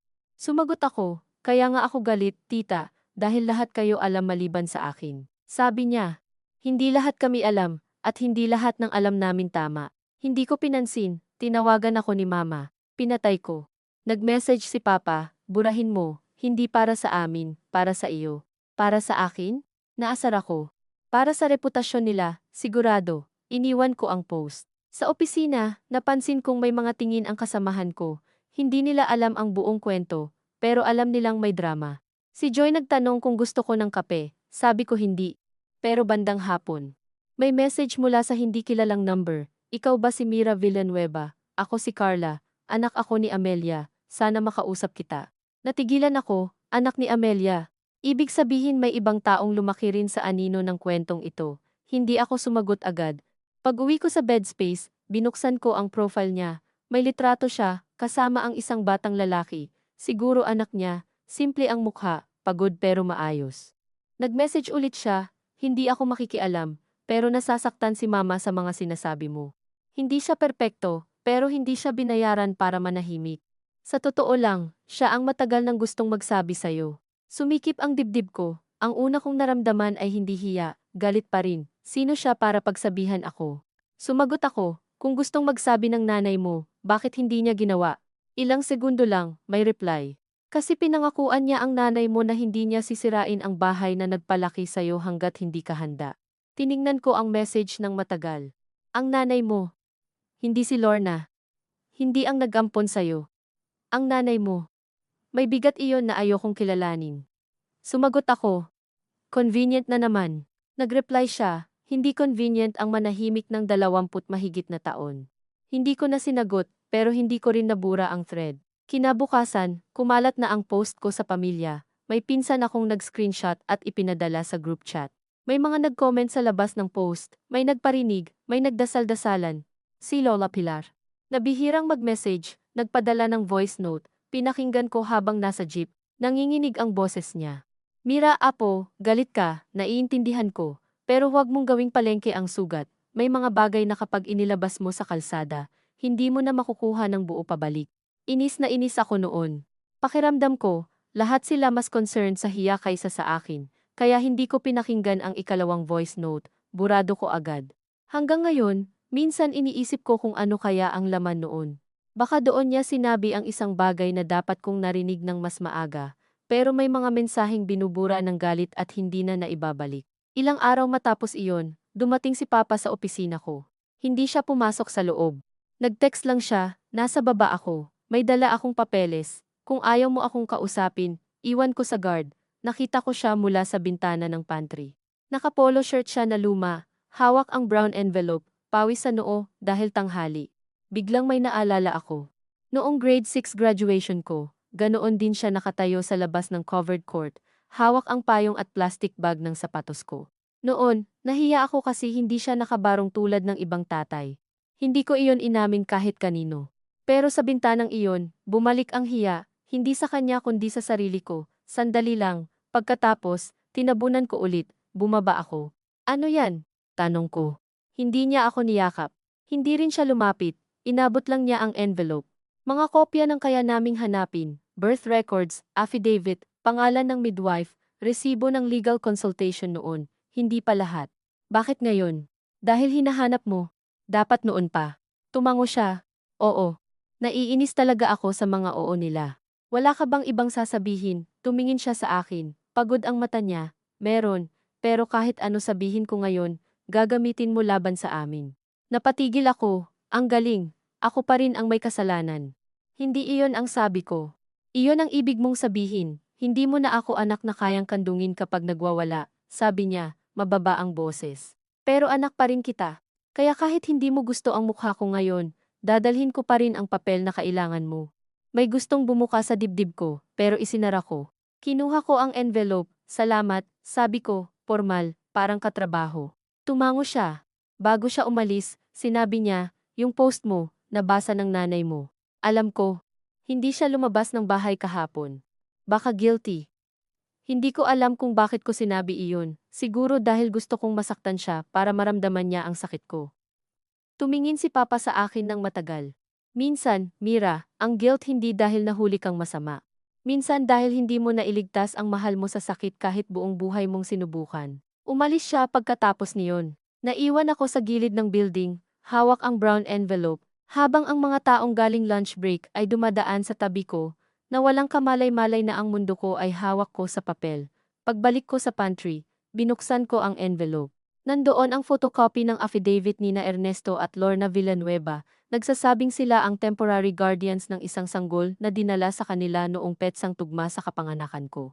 May pangalan ni Amelia bilang witness, may pirma ni Rafael bilang assisting party. May pangalan ng midwife, Teresita Abad. At sa isang sulok, may maliit na note na nakapotocopy rin, halos hindi mabasa. Mother claimed name, Elena Nena SM, Elena, hindi lang Nena, Elena SM.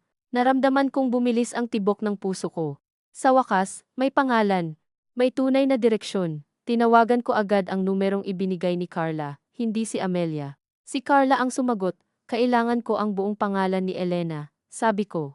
Hindi ko alam. Pero baka alam ng nanay mo. Baka. Tanungin mo. Mira, hindi ganito-ganito na ngayon. Sabihin mo sa kanya, kung hindi niya sasabihin, ako ang pupunta sa bahay niyo. Napatahimik siya. Galit ka sa lahat, no? May dahilan ako. Meron. Pero hindi ibig sabihin, may karapatan kang manakit ng kahit sino. Pinatay ko ang tawag.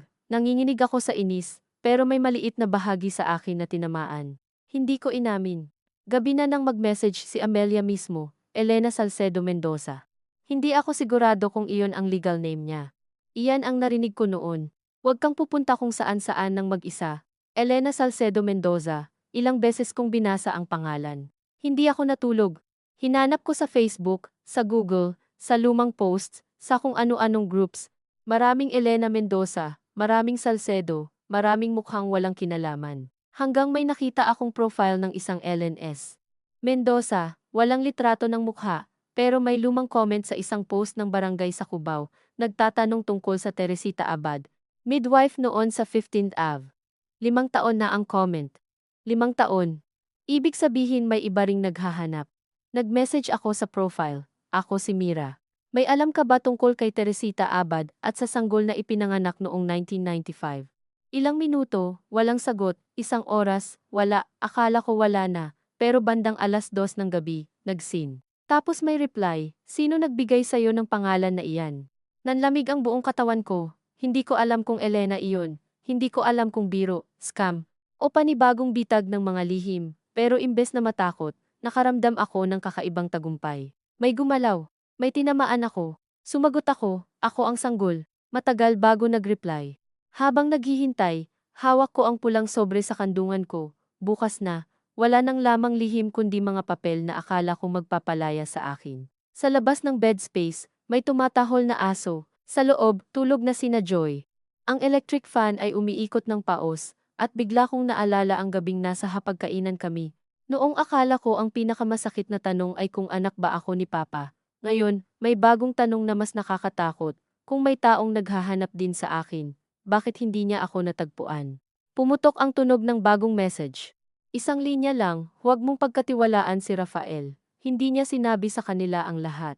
Hindi ko alam kung ilang minuto akong nakatitig sa mensaheng iyon.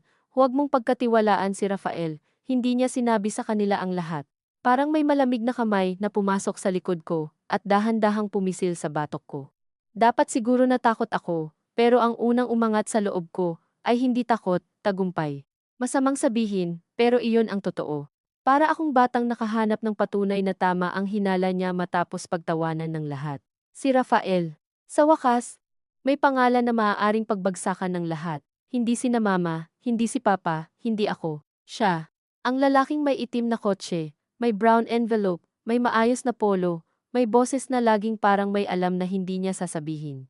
Mabilis akong nag-type, sino ka talaga? Nag-seen ulit, pero hindi agad sumagot. Tinawagan ko ang profile, pero walang lumabas na number. Messenger call lang, at hindi niya sinagot. Nag-message ako ulit, Elena ka ba? Walang sagot.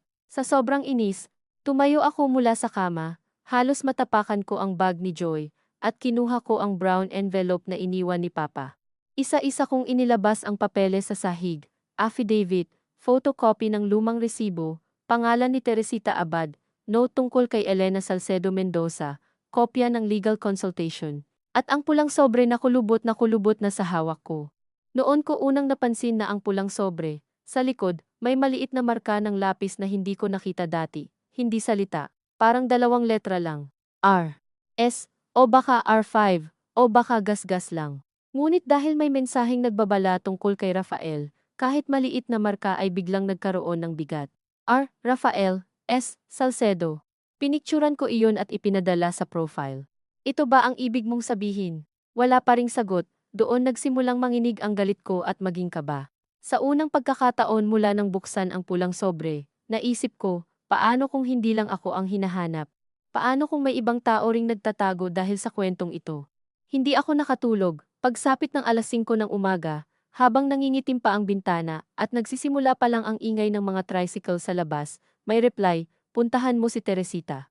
Buhay pa siya. Huwag mong dalhin si Rafael. May kasamang address sa Marikina, sa isang maliit na eskinita malapit sa simbahan. Walang paliwanag, walang pangalan, kung mas matino ako noon, tatawagan ko muna si Mama, o si Papa, o kahit si Amelia.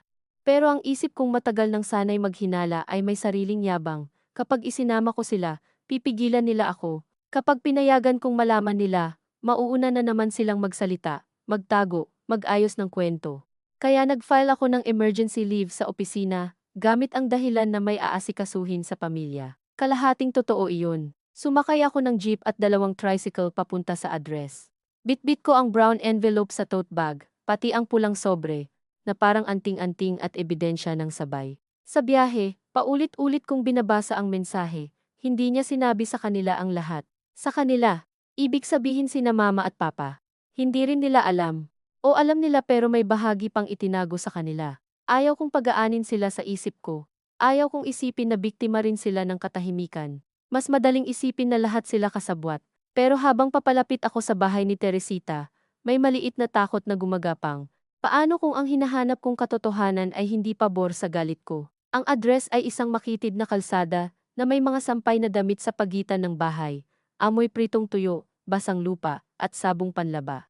Sa dulo, may bahay na kulay mint green, kupas na ang pintura, may maliit na paso ng aloe vera sa bintana, kumatok ako. Isang matandang babae ang nagbukas, payat, maputi ang buhok, nakaduster na may bulaklak, at may salaming nakasabit sa leeg. Si Aling Teresita po, tanong ko.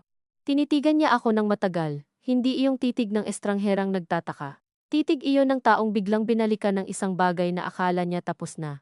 Sino ka? Mira Villanueva po. Napahawak siya sa hamba ng pinto. Doon pa lang, alam kong may laman ang pangalan ko sa bahay na iyon, pinapasok niya ako nang hindi na nagtatanong. Sa loob, maliit ang sala, May lumang sofa na natatakpan ng kumot, may electric fan na nakatutok sa altar, at sa pader, nakasabit ang mga graduation picture ng apo siguro niya. Umupo ako sa gilid ng sofa. Siya, umupo sa kaharap kong silya, pero hindi niya inalis ang tingin sa tote bag ko. May dala kang papel, sabi niya. Opo. Inilabas ko ang affidavit at ang litrato ng sanggol. Nang makita niya ang litrato, napapikit siya. Diyos ko. Kilala niyo po ako. Hindi kita nakilala nang malaki ka na, sabi niya. Pero noong dinala ka sa akin, kasya ka pa sa 2 braso. Nanuyo ang bibig ko. Kayo po ang nagpa-tatunay kong ina. Hindi siya agad sumagot. Tumayo siya, kumuha ng baso ng tubig, at inabot sa akin. Hindi ko ininom. Sagutin niyo po ako. Hindi ako ang nagpaanak sa kanya, sabi niya. Ako ang tinawag pagkatapos. Sumikip ang dibdib ko. Pagkatapos ng ano? Pagkatapos kang dalhin sa bahay ni na Rafael, naramdaman kong lumakas ang tibok sa tenga ko.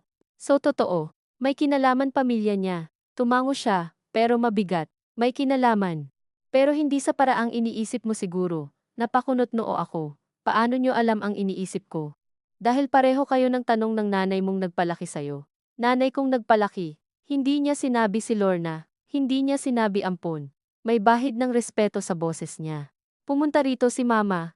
Ilang beses. Kailan? Noong maliit ka pa. Tapos noong nag-aaral ka na. Tapos ilang taon na ang nakaraan, kasama ang papa mo.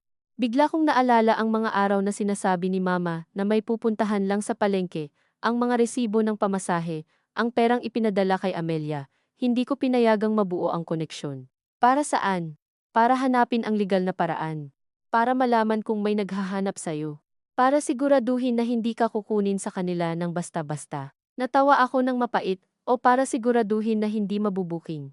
Napatingin sa akin si Teresita, hindi galit, pero mahigpit. Hija, hindi kita kilala, kaya hindi ko sasabihin kung paano ka dapat makaramdam. Pero kilala ko ang babae at lalaking pumunta rito noon. Kung takot man sila, hindi iyon takot na mabuking. Takot iyon ng magulang na baka pagbayarin ang bata sa kasalanang hindi niya ginawa. Hindi ako nakasagot agad. Ayokong marinig ang salitang magulang mula sa kanya. Ayokong ipagtanggol niya sina mama at papa. Sabihin niyo na lang po kung sino si Elena. Huminga siya ng malalim. Elena Salcedo Mendoza. Pinsan siya ng asawa ni Rafael. Hindi siya mayaman, pero nakakabit sa pamilyang may pangalan. Bata pa siya noon, 19 siguro. Pinadala sa Maynila para mag-aral, pero may nangyari sa probinsya bago siya dumating dito. Buntis na siya. Sino ang ama? Iyan ang hindi ko alam ng buo, pero may hinala kayo. Tumingin siya sa altar. Maraming hinala noon. May pangalan na binubulong, pero hindi ko sasabihin kung hindi sigurado, bakit siya nasa bahay ni Rafael. Dahil doon siya itinago ng pamilya. Ang asawa ni Rafael ang kamag-anak niya. Ayaw ng pamilya na malaman ng lahat na buntis siya. Hindi dahil sa bata lang, kundi dahil may usapan na kasal, lupa, pangalan, alam mo na, Hija. Sa atin, minsan mas mabigat pa ang hiya kaysa dugo. At si Rafael ang nag-ayos ng bahay, doktor, pagkain, lahat, hindi dahil mabait siya ng buo. Dahil siya ang inutusang maglinis ng gulo, napahigpit ang hawak ko sa pulang sobre, so tama ako. Tinakpan niya ang lahat, oo, sabi ni Teresita. Pero pakinggan mo muna ang buong takip bago ka magdesisyon kung sino ang sinakal nito. Tumahimik ako. Sa labas, may batang sumigaw ng pabili po, at sandaling bumukas ang ordinaryong mundo sa gitna ng hindi ordinaryong usapan. Noong ipinanganak ka, pagpapatuloy niya, hindi sa ospital, sa isang bahay sa San Juan, ako ang tinawag pagkatapos dahil may kakilala ako sa kanila. Maayos ka, maliit, pero malakas umiyak. Si Elena, takot na takot. Hindi siya halimaw, pero hindi rin siya handa. May dumating na matandang babae, kamag-anak nila, at sinabi kay Amelia na dalhin ka muna sa isang lugar dahil may aayusin. Si Amelia noon, kasambahay, sumusunod lang. Pero narinig niya na may balak dalhin ka sa malayong kamag-anak, walang papel, walang malinaw, natakot siya. Kaya dinala niya ako kina mama. Oo, kilala niya si Lorna mula sa dating trabaho sa palengke. Alam niyang matagal nang gustong magkaanak nina Lorna at Ernesto, pero hindi nagkakaroon. Pero higit doon, alam niyang hindi ka ibibigay ni Lorna sa kung sino lang. Matagal akong nakatingin sa sahig, may bitak ang semento malapit sa paa ko. Sinundan ko ang guhit ng mata ko para hindi ko makita ang mukha ni Teresita. Hindi ako anak ni mama at papa, sabi ko, at ngayon iba ang tunog nito. Hindi na armas. Mas parang tanong na talagang dumating sa buto, hindi sa dugo, sabi niya. Pero noong dinala ka sa kanila, si Ernesto ang unang nagalit. Napatingin ako. Nagalit? Oo. Hindi dahil ayaw sa'yo, dahil alam niyang mali ang basta tumanggap ng sanggol na walang papel. Sabi niya, hindi pwedeng mahalin muna bago ayusin, dahil kapag kinuha sa amin, paano si Lorna? Napapikit ako. Si Papa, ang tahimik kong Papa, ang unang nakakita ng peligro, pero nang umiyak ka raw, sabi ni Teresita, siya ang nagpakulo ng tubig para sa bote, siya ang bumili ng lampin, siya rin ang pumunta sa barangay para magtanong ng hindi masyadong halata. Bigla kong naalala ang sinabi niya sa labas ng opisina, dadalhin ko pa rin ang papel na kailangan mo. Ilang beses na pala niyang dinala ang papel ko, bago ko pa alam na hinahanap ko ito. Bakit hindi nila inayos ng legal agad? Tanong ko, pero mahina na ang boses ko. Sinubukan. Pero takot ang pamilya ni Elena, ayaw nilang lumabas ang pangalan, si Rafael, sa una, nakipag-ayos na maging temporary arrangement lang. Sabi niya, hahanapin ang tamang proseso, pero habang tumatagal, lalo kang napamahal kina Lorna, at si Elena, hindi na bumalik sa'yo. Bakit? May liham siyang iniwan kay Rafael, hindi ko nabasa lahat. Pero may sinabi roon na hindi niya kayang ipaglaban ang bata kung magiging dahilan ito ng pagkawasak ng lahat. Makasarili, oo. Pero bata rin siya. At si Rafael ang nagtago ng liham. Oo. Sa lahat. Sa una, oo. Kay Lorna at Ernesto, sinabi niya lang na hindi na babalik si Elena. Hindi niya sinabi na may sulat, na may palatandaan, na maaring balang araw ay hanapin ka. Bakit? Dahil mas madali para sa lahat kung wala nang inaasahan. Sa tingin niya, kung malalaman ni na Lorna na may posibilidad na bumalik ang tunay mong ina, hindi sila mapapakali. At kung malalaman ng pamilya ni Elena na may hawak na liham, baka gamitin iyon laban sa kanya. Rafael liked controlling damage. Iyon ang ugali niya, control. Ganoon nga ang dating niya, laging may hawak na envelope. Laging nasa gilid ng kwento, hindi bida, pero siya ang naglalagay ng hangganan. Pero bakit siya nagbigay ng pera? Bakit may brown envelope? Tanong ko. Hindi pera iyon para bilhin kayo. Madalas, dokumento, address, minsan tulong para sa legal fees, pero may mga pagkakataon na nag-abot siya ng pera kay Lorna dahil alam niyang galing sa pamilyang pinagtakpan niya ang gulo. Tinanggap ba ni Lorna? Minsan, oo. Ibinalik ba niya kapag kaya? Oo. Kaya may listahan ka sigurong nakita. Napasandal ako. Ang asul na notebook. Bakit hindi na lang sinabi sa akin ni Mama? Dahil noong bata ka, gusto kanyang bigyan muna ng buo, kahit galing ka sa piraso-pirasong katotohanan. Noong dalaga ka na, natakot siyang baka isipin mong awa ang pagmamahal niya. Noong nagduda ka na, bawat sasabihin niya, naririnig mo na bilang depensa. At noong handa na siyang magsabi, galit ka na. Hindi iyon paratang, pero tumama pa rin, naramdaman ko ang init sa mata ko. Pinilit kong pigilan. Hindi pa ako handang umiyak sa harap ng matandang hindi ko kilala. Paano niyo alam? Dahil umupo siya dyan, itinuro ni Teresita ang silyang inuupuan ko, hawak ang pulang sobre, at sinabi niyang, kapag ibinigay ko ito sa kanya, baka ang mabasa niya hindi ang totoo, kundi ang takot niya. Nanlamig ang kamay ko. Iyon ang halos parehong sinabi ni Mama noon, kapag binuksan mo ang isang bagay ng galit ka, hindi mo mababasa ng tama, ilang taon kong ginawang ebidensya iyon ng pagtatago. Hindi ko nakita na babala pala iyon, hindi para protektahan ang sarili niya, kundi para protektahan ako mula sa sarili kong galit. Ano ang nasa pulang sobre originally? Tanong ko. Ang litrato mo, ang sulat ni Amelia, at isang note mula kay Lorna para sa sarili niya. Walang note si Mama. Baka itinago niya. Anong note? Tumayo si Teresita at naghanap sa maliit na aparador. Matagal siyang nagbuklat ng folder, plastic envelope, lumang notebook. Pagbalik niya, may hawak siyang photocopy na kupas na. Nag-iwan siya nito sa akin noon, baka raw sakaling mawala ang original. Inabot niya sa akin. Sulat kamay ni Mama, kilala ko agad.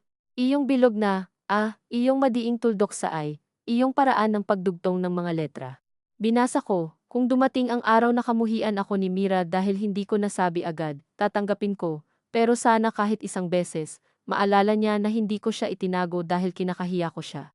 Itinago ko ang sugat sa pinanggalingan niya dahil gusto ko munang lumaki siyang hindi iniisip na may hindi sa kanya. Kung mali man ako, Panginoon, sa akin na ang bigat, huwag sa anak ko, hindi ko natapos nang hindi lumabo ang papel. Anak ko. Hindi anak-anakan. Hindi batang dinala. Anak ko. Doon unang nagiba ang lupa sa ilalim ng galit ko, hindi biglang nawala ang sakit. Hindi ganoon kadali. Pero may malaking bahagi sa kwento ko na nag-crack, at sa bitak na iyon, pumasok ang lahat ng bagay na ayaw kong tingnan. Si mama na napapaupo sa hagdan noong umalis ako, si papa na nagdala ng pandesal kahit sinaktan ko siya. Ang asul na notebook na may takot na, baka isipin niyang binili siya, ang message ni papa na kumain ka ng maayos. Ang hindi ko pagsagot, ang Facebook post na ginawa kong palengke ang sugat namin. May original ba nito? Tanong ko. Dapat nasa kahonglatan niya, kung hindi niya itinapon. Umiling ako, hindi ko nakita. Baka hindi niya kayang isama sa ibinigay sa'yo. Bakit? Dahil baka kapag binasa mo, makita mong mahal ka niya. At kapag galit na galit ang anak, minsan mas masakit sa magulang ang ipilit ang pagmamahal kaysa tanggapin ang galit. Hindi ko na napigilan. Tumulo ang luha ko sa photocopy. Mabilis kong pinunasan, parang mabubura ang sulat. Si Teresita hindi ako inaliw. Hindi niya ako tinapik. Hinayaan niya lang akong umiyak ng tahimik sa sala niya. Habang umiikot ang electric fan at may nagtitinda ng taho sa labas, pagkatapos ng ilang minuto, tinanong ko, yung message kagabi, kayo po ba iyon? Umiling siya. Hindi ako marunong sa messenger. Si Elena, maaaring siya, maaaring may taong malapit sa kanya.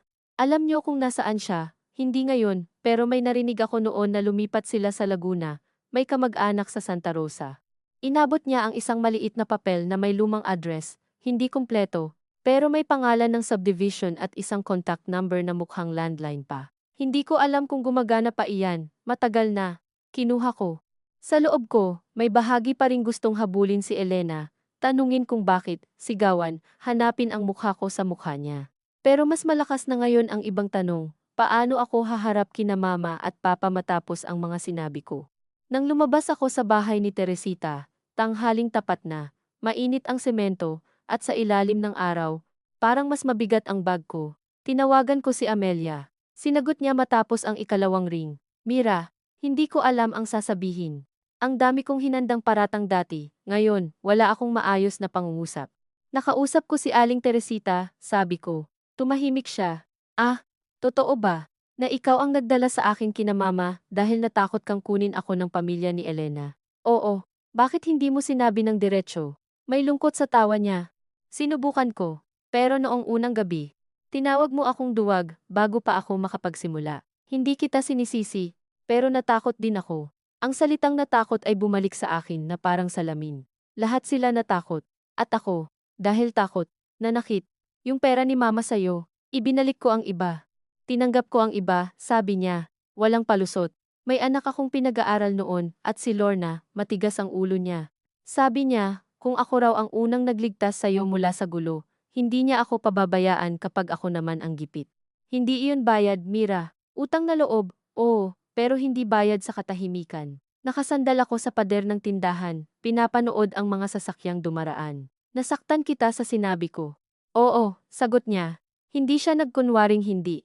Mas masakit iyon, pero mas malinis, pero mas matagal ka naming nasaktan. Hindi ko alam kung paano ayusin, hindi kailangang ayusin lahat ngayon. Si mama, nabara ang boses ko, kumusta siya, may sandaling katahimikan.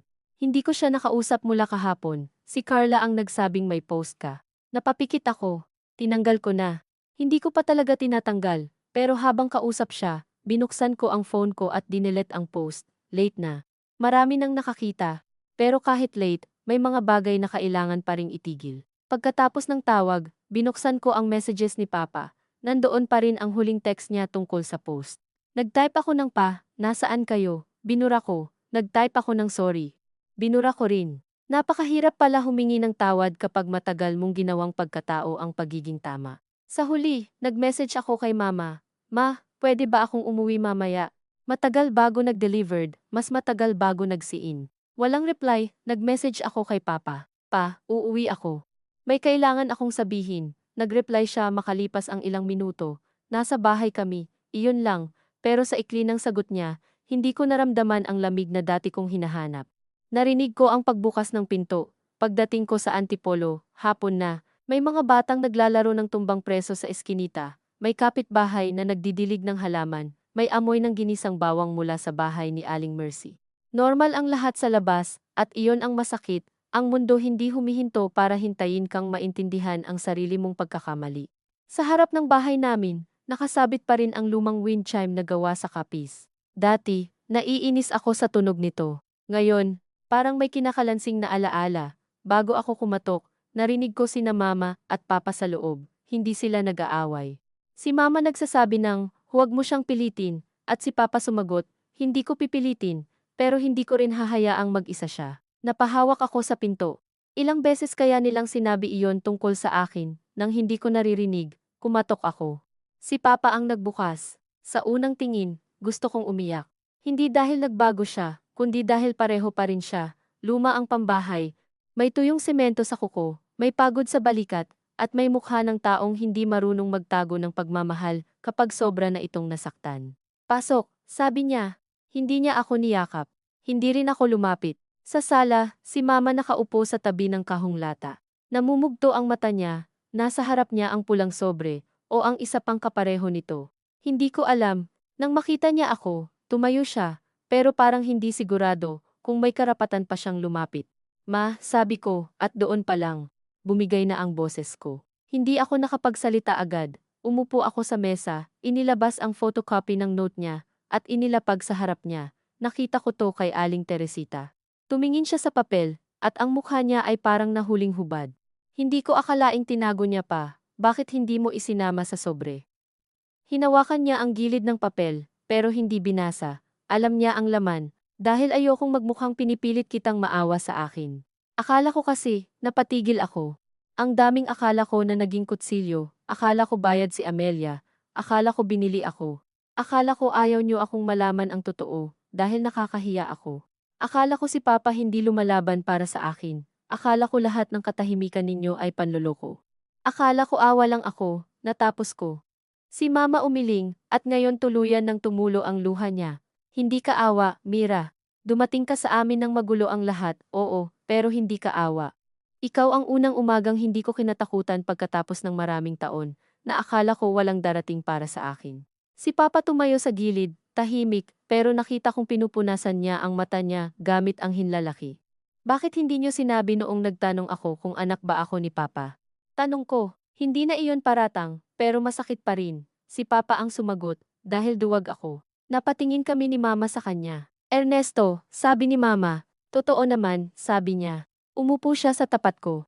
Noong tinanong mo, dapat sinabi ko, hindi ka galing sa dugo ko, pero anak kita. Dapat niyakap kita. Dapat hindi ako lumabas. Pero natakot ako na kapag sinabi kong hindi kita kadugo, iyon lang ang maririnig mo. At natakot ako na kapag niyakap kita, itutulak mo ako.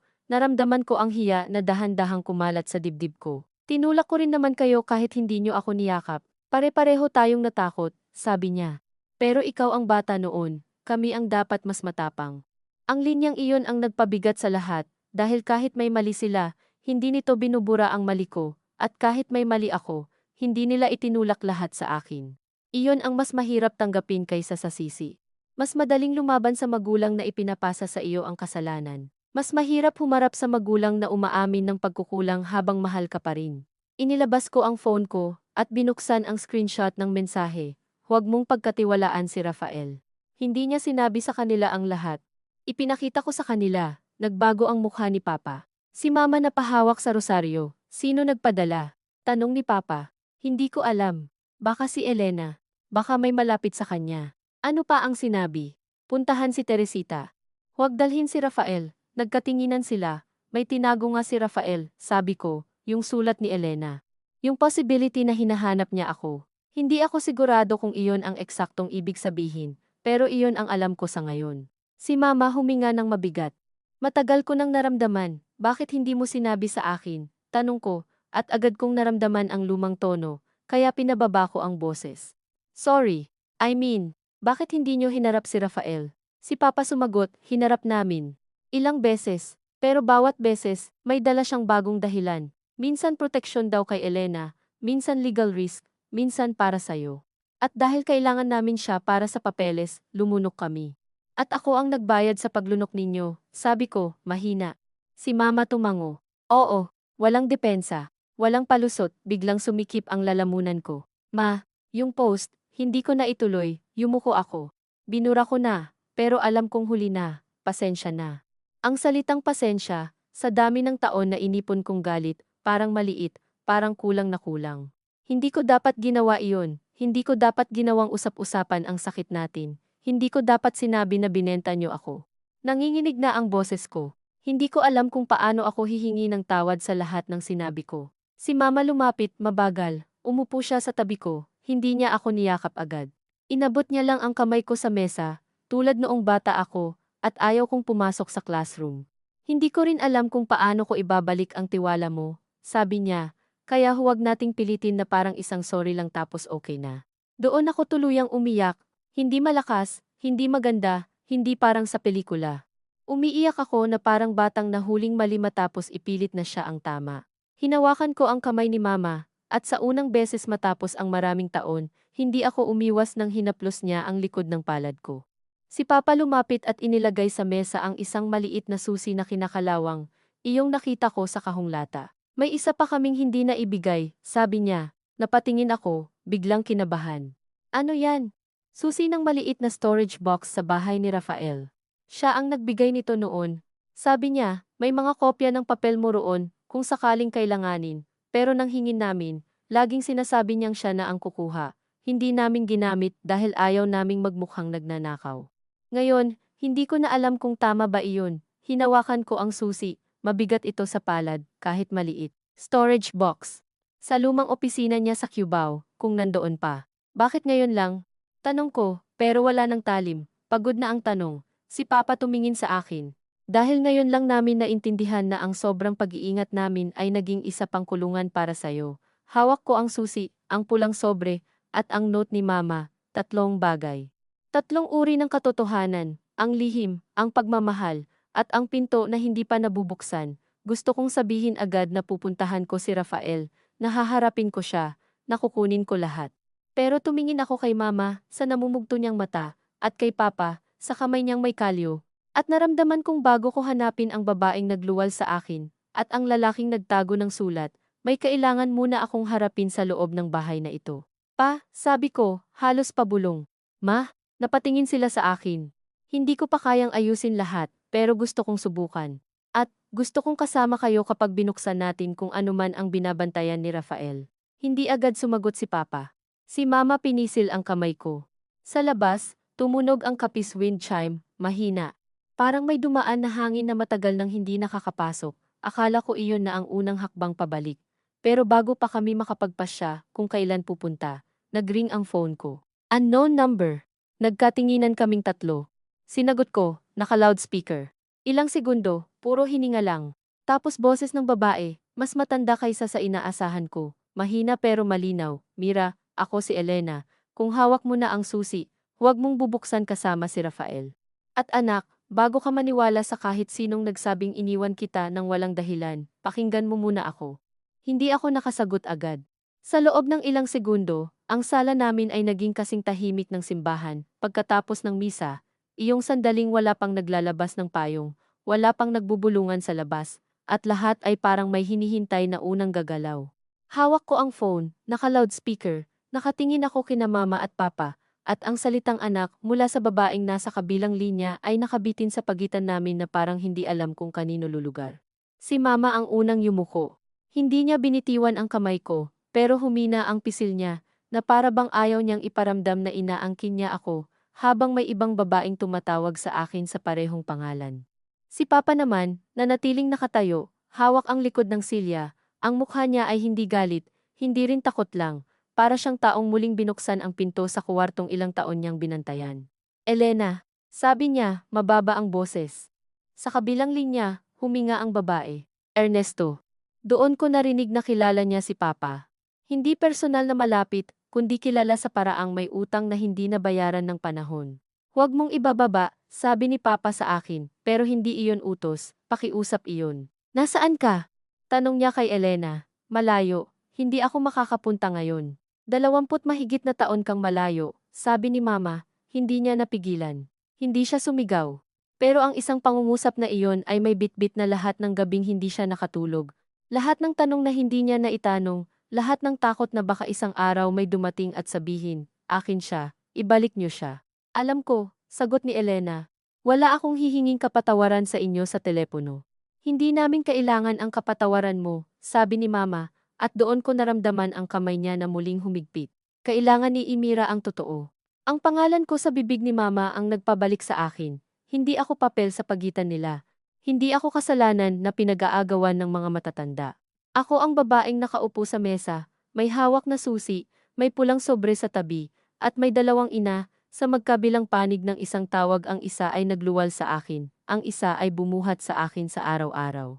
Kung may sasabihin ka, sabi ko kay Elena, pinipilit kong maging matigas ang boses, sabihin mo ngayon, may mahabang katahimikan.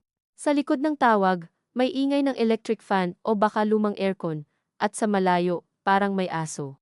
Napaka-ordinaryo ng tunog, nakakainis minsan kung paano dumadating ang pinakamalalaking katotohanan habang may aso sa kalsada, habang may sinaing sa kusina, habang ang kapitbahay mo nagbubukas ng gate. Hindi ako ang nag-message sa'yo kagabi, sabi ni Elena, pero ako ang nagbasa ng reply mo. Ang anak ng kapatid ko ang may hawak ng account. Hindi ako marunong masyado sa ganyan. Bakit ngayon ka lang tumawag? Tanong ko. Dahil nakita ko ang pangalan mo sa post. Napapikit ako. Ang post na ginawa ko sa galit, ang post na akala ko panghihiya lang sa pamilya ko, iyon pala ang daan para makita ako ng babaeng matagal nang nasa dilim. Ang hiya at ginhawa ay sabay na tumama sa akin. Nakita mo? May nagpadala. Kamag-anak ni Rafael. Akala nila dapat kong malaman, bago pa niya makuha ulit ang kwento. Si Papa tumingin sa susi sa kamay ko. Ano ang nasa storage box? Tanong niya. Mga kopya ng sulat ko, mga resibo, isang maliit na notebook ni Rafael. At isang papel na pinapirmahan niya sa akin noon. Anong papel? Tanong ko. Papel na nagsasabing kusa kitang ibinigay at ayaw na kitang balikan. Para akong sinuntok sa dibdib, pero hindi iyon ang matinding bahagi. Ang matindi ay ang sunod niyang sinabi. Hindi ko naintindihan ang buong laman noon. Bata ako, takot, at ang sabi niya, kapag hindi ako pumirma, kukunin ka ng pamilya ko, at ililipat ka sa lugar na hindi ko na malalaman. Pinapili niya ako sa pagitan ng kasinungalingang may pangalan at katotohanang wala akong lakas ipaglaban. Si Mama napahawak sa bibig niya. Si Papa napamura ng mahina, hindi sa karaniwang galit, kundi sa pagkadurog. Ako, hindi ko alam kung ano ang uunahin. Ang galit kay Rafael, ang awa sa Elena na nagsasalita ngayon, o ang sakit na kahit ang pag-iwan sa akin ay may pirma, may papel, may taong nag-ayos para maging malinis sa mata ng iba. Pero iniwan mo pa rin ako, sabi ko. Mahina iyon. Halos bata ang tunog. Hindi ako proud, pero iyon ang unang katotohanan sa akin talaga. Kahit anong paliwanag, kahit anong manipulasyon, may umagang wala siya, at ako ay nasa ibang bisig. Oo, sabi niya. Walang palusot. Iniwan kita. At walang dahilan na makakaburan yan. Ang dibdib ko ay lumambot at sumakit ng sabay. Sanay ako sa mga taong umiikot sa sagot. Sanay ako sa hindi ganoon, hindi pa oras, pakinggan mo muna. Pero ang oo ni Elena ay iba sa oo, ni na Mama at Papa. Ang oo niya ay hindi pag-amin ng pagkukulang sa pagpapalaki, kundi pagharap sa sugat na siya mismo ang nagbukas. Bakit hindi mo ako hinanap? Tanong ko. Hinahanap kita. Hindi sapat, alam ko. Saan ka naghanap? Sa mga lumang address. Kay Teresita, kay Amelia, kay Rafael, noong una, pero bawat balik ko, may bagong sagot. Sabi niya, legal na raw kayong pamilya. Sabi niya, ayaw na raw nina Lorna at Ernesto na guluhin ko kayo. Sabi niya, kapag lumapit ako, ikaw ang masasaktan. At dahil duwag ako, pinaniwalaan ko ang parte na gusto kong paniwalaan, na mas mabuti ka na kung wala ako. Si Mama napatingin sa akin, at sa mata niya may sakit na hindi para sa sarili niya. Para sa akin, para kay Elena, para sa lahat ng taong ginawang sunod-sunuran ng takot. Si Papa kinuha ang susi mula sa mesa, at inilagay sa gitna naming tatlo, hindi niya itinago, hindi niya inangkin. Bubuksan natin, sabi niya. Hindi kasama si Rafael. Ayokong maulit na may isang taong magdedesisyon para sa akin, sabi ko, pupunta ako. Sasama kami, sabi ni Mama. Muntik na akong sumagot ng kaya ko, na hindi ko kailangan, na matanda na ako, lumang ugali, lumang depensa. Pero tumingin ako sa kamay niya, sa ugat na litaw sa ibabaw, sa singsing na manipis na halos lumuwag na sa daliri niya, at naisip ko kung ilang beses niyang nilabanan ang kagustuhan niyang yakapin ako, para lang hindi ko siya itulak. Sige, sabi ko. Isang maliit na salita iyon, pero sa amin, parang pintong binuksan pagkatapos ng matagal na pagkakakandado. Kay Elena, sinabi kong tatawagan ko siya ulit pagkatapos naming makita ang laman ng box. Mira, habol niya bago ko ibaba. Hindi ko hihingi na tawagin mo akong ma. Naramdaman kong nanigas si mama sa tabi ko. Hindi ko rin alam kung kaya ko, sagot ko. Alam ko. Ang gusto ko lang, kapag handa ka, makaharap kita ng hindi na dumadaan sa mga taong may hawak ng susi. Tumingin ako sa kinakalawang na susi sa mesa. Pagkatapos nito, sabi ko, binaba ko ang tawag, at walang nagsalita sa amin ng matagal. Sa kusina, kumulo ang tubig sa takure. Si Papa ang tumayo para patayin ang kalan. Si Mama pinunasan ang mesa, kahit wala namang natapon. Ako, kinuha ko ang pulang sobre at inilagay ito sa bag, kasama ang photocopy ng note ni Mama. Hindi na ito ebidensya laban sa kanila. Hindi rin ito sagot na buo. Naging paalala ito ng lahat ng bagay na maaaring magbago ng kahulugan kapag binasa mo sa tamang panahon o kahit hindi tamang panahon, basta handa kang amining baka mali ang unang basa mo. Kinabukasan, pumunta kami sa Cubao. Hindi iyon marangal na paglalakbay tulad ng iniisip ko noong galit pa ako, na parang haharap ako sa kontrabida at maglalabas ng katotohanan sa mesa. Ordinaryong araw iyon, siksikan ang jeep, maalikabok ang bangketa, may nagtitinda ng banana queue sa kanto, may lalaking nakikipagtalo sa barker tungkol sa sukli. Si Mama naka-blouse na simple, hawak ang maliit na bag sa dibdib, si Papa dala ang brown envelope at payong kahit walang ulan. Ako, nasa gitna nila habang naglalakad, at may kakaibang bigat sa bawat hakbang, dahil ngayon hindi ako tumatakas mula sa kanila, kasama ko sila. Ang lumang opisina ni Rafael ay nasa ikalawang palapag ng isang gusaling halos kinakain na ng bagong signage, ng mga tutorial center at dental clinic. Hindi na siya roon nagtatrabaho, sabi ng guard, pero may maliit na storage room sa likod na matagal nang inuupahan at bihira raw buksan. Nang sinabi ni Papa ang pangalan ni Rafael, nagduda ang guard. Buti na lang, may authorization letter na kasama sa brown envelope, luma pero may pirma ni Rafael, iyong uri ng papel na minsan ginagamit para kontrolin ang tao. Ngayon ginamit namin para buksan ang kontrol niya, habang iniikot ni Papa ang susi sa maliit na padlock. Narinig ko ang kalansing nito, at naalala ko lahat ng beses na may tunog ng susi sa bahay namin, si Mama sa drawer, si Papa sa motor, ako sa paso noong palihim akong pumasok. Ang susi pala ay hindi lang pambukas, minsan pampaliban, minsan panghawak sa leeg ng kwento, minsan, kapag nasa tamang kamay na, pagkakataon, bumukas ang pinto ng storage, amoy papel na matagal nang hindi nahahanginan, alikabok, at lumang kahoy. Maliit lang ang loob. May metal cabinet, dalawang plastic box, at isang lumang electric fan na sira. Sa ibabaw ng cabinet, may label na sulat kamay, E.S.M. V.N.N. Salcedo Mendoza. Mira Villanueva. Nanginginig ang kamay ko nang buksan ni Papa ang cabinet, hindi kami nagmadali. Si Mama ang naglabas ng unang folder, nandoon ang kopya ng liham ni Elena, mas mahaba kaysa sa anumang nabasa ko. Hindi ko ito binasa ng buo roon, hindi kaya ng tuhod ko. Pero may mga linyang tumalon agad sa mata ko, hindi ko siya iniiwan dahil hindi ko siya mahal. Iniiwan ko siya dahil sa bahay na ito, ang pagmamahal ko ay walang perang panglaban, walang apelidong sapat, walang taong maniniwala kapag sinabi kong may pumilit sa aking manahimik. May isa pang papel, pirma niya, nagsasabing hindi niya ako kukunin. Sa ibaba, may sulat ni Rafael, for family protection. Family protection, ang lamig ng parirala. Ilang buhay ang napaso sa ilalim ng salitang proteksyon. Sa isa pang folder, may resibo ng mga halagang ibinigay ni Rafael kina Mama at Papa. At sa gilid, may sulat ni Mama sa lapis, tinanggap para sa legal fee, ibabalik kapag kaya. May mga petsang bumalik nga ang pera, may ilang hindi. Sa dating utak ko, iyon sana ang ebidensya ng pagbebenta. Ngayon, habang binabasa ko ang halagang minsan 3,000, minsan 5,000, minsan sapat lang sa pamasahe at notaryo, nakita ko ang mas pangit at mas totoong larawan. Mga taong mahihirap na sinusubukang gumawa ng tama, gamit ang perang galing sa taong hindi nila lubos mapagkakatiwalaan. Hindi malinis, hindi perpekto, pero hindi rin ang krimeng ginawa ko sa isip ko. Sa dulo ng plastic box, may maliit na notebook ni Rafael. Hindi diary, listahan ng pangalan, petsa, tawag, pangako. May isang pahina na may pangalan ko, Mira, no contact until stable. Lorna emotionally attached. Ernesto resistant but cooperative if framed as legal necessity. Naramdaman kong uminit ang mukha ko. Emotionally attached, resistant but cooperative. Para kay Rafael.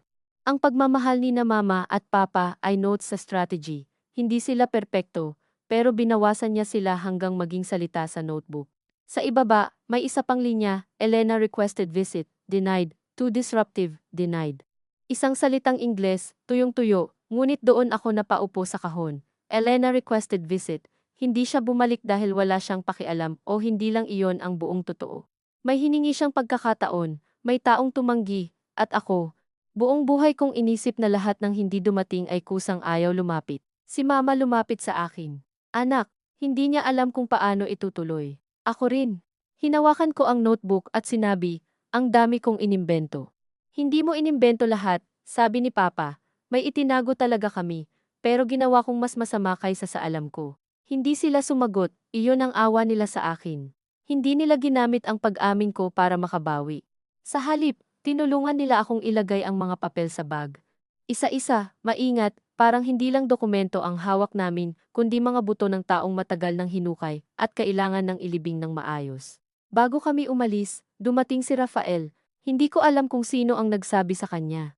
Baka guard, baka kamag-anak, baka sanay lang siyang maramdaman kapag nabubuksan ang kahon na siya ang nagsara. Nakatayo siya sa pinto ng storage, mas matanda sa huling kita ko, mas maliit tingnan sa madilim na hallway. Wala siyang dalang brown envelope ngayon. Wala siyang armor. Mira, sabi niya. Dati, kapag naririnig ko ang boses niya, umaakyat ang galit ko. Ngayon, naroon pa rin ang galit, pero hindi na ito bulag. Bakit? Tanong ko. Isang salita lang, pero sa loob nito, nandoon ang lahat. Bakit mo itinago ang liham? Bakit mo pinapirma si Elena? Bakit mo ginawang pinsala ang proteksyon? Bakit mo hinayaan akong lumaki sa kalahating katotohanan? Bakit mo hinayaang magmukhang kasalanan ni na Mama at Papa ang kontrol mo? Tumingin siya kay Papa. Pagkatapos kay Mama, akala ko ginagawa ko ang pinakamaliit na pinsala sa pamamagitan ng pagpapasya para sa lahat. Tanong ni Papa. Hindi sumagot agad si Rafael. May pamilya ring masasaktan. Nasaktan naman lahat, sabi ni Mama. Ang boses niya ay mahina pero malinaw. Ikaw lang ang nagkunwaring may nasagip. Napatungo si Rafael. Sa ibang kwento, siguro sisigaw siya, magtatanggol, lalabas na halimaw. Pero hindi siya halimaw. Iyon ang mahirap sa totoong buhay. Minsan ang pinakamalaking pinsala ay ginagawa ng taong naniniwalang siya ang may pinakamalinaw na tingin. I was wrong, sabi niya. Ayoko sanang tanggapin ang pangungusap na iyon. Ang dali, ang liit, pero nakita ko sa mukha ni Papa na hindi niya rin kayang gawing sapat iyon. Oo, sabi ko. Mali ka. Pero hindi ko alam kung ano ang gagawin ko sa sorry mo. Hindi kita hinihingan ng good, putol ko, kasi wala akong maibibigay ngayon. Dumaan ako sa tabi niya bit-bit ang bag ng mga papel.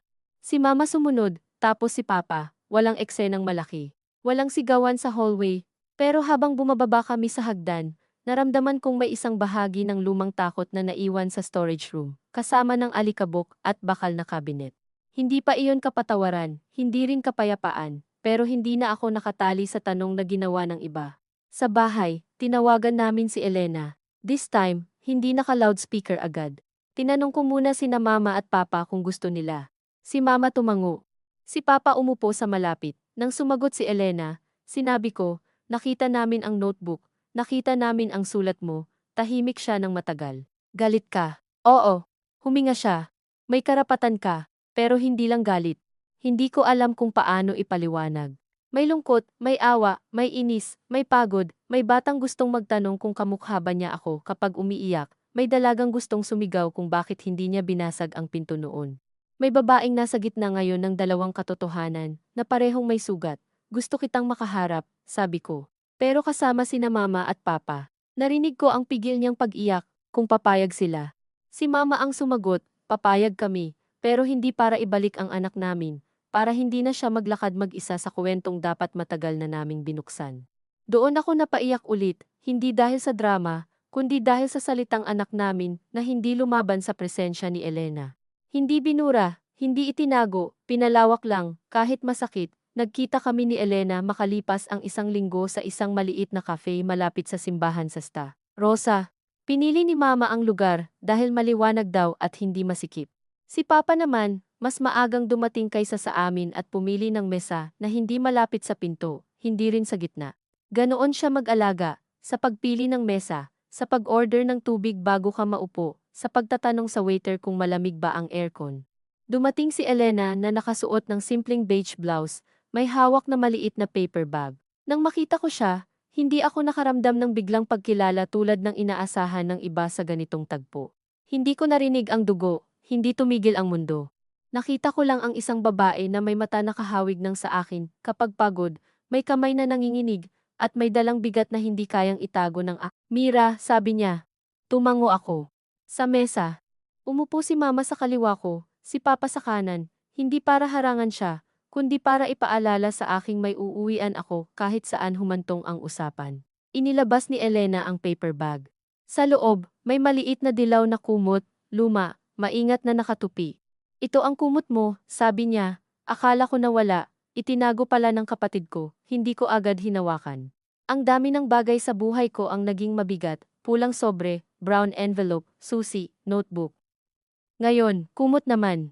Pero nang hawakan ko, hindi ito tulad ng papel na humihingi ng paliwanag, malambot ito, manipis, halos punit na sa gilid, wala itong sinisisi. Nandoon lang. Hindi ko alam kung ano ang itatawag sa'yo, sabi ko. Elena tumango, mabilis, parang pinaghandaan niya iyon pero nasaktan pa rin. Elena muna, Elena, inulit ko. Iyon muna ang kaya ko. Nagkwento siya. Hindi lahat, hindi isang buhos na para bang mababayaran ng detalye ang taon. Sinabi niyang bata siya noon, pinahiya, tinakot, pinangakuan ng tulong kapalit ng tahimik na pagsunod. Sinabi niyang may taong dapat sana'y umako, pero umatras, at ang pamilya niya ang unang nagturo sa kanya na ang babae ang laging magbubuhat ng kahihiyan. Hindi niya ginawang kontrabida ang lahat. Hindi rin niya nilinis ang sarili. May mga gabing kaya ko sanang tumakas at hanapin ka, sabi niya. Pero hindi ko ginawa, doon ako may kasalanan na hindi ko ipapasa kay Rafael. Nakikinig si mama, minsan napapapikit, si papa, tahimik, pero hindi umaalis ang tingin sa baso ng tubig, parang doon niya ibinubuhos ang galit na ayaw niyang gamitin sa isang babaeng marami ring nawala. Dumating ang sandali na tumingin si Elena kay mama. Lorna, sabi niya, salamat, si mama umiling. Huwag mo akong pasalamatan na parang hiniram ko lang siya, at ibinalik. Natigilan si Elena, si mama nagpatuloy, nanginginig ang boses pero matatag. Pinalaki namin siya, minahal namin siya. Nagkamali kami sa katahimikan, pero hindi sa pagmamahal. Kung papasok ka sa buhay niya, huwag mong isipin na kailangan mong palitan ako, hindi ko kakayanin, at hindi rin niya kailangan iyon. Hindi ko alam na kailangan kong marinig iyon hanggang marinig ko.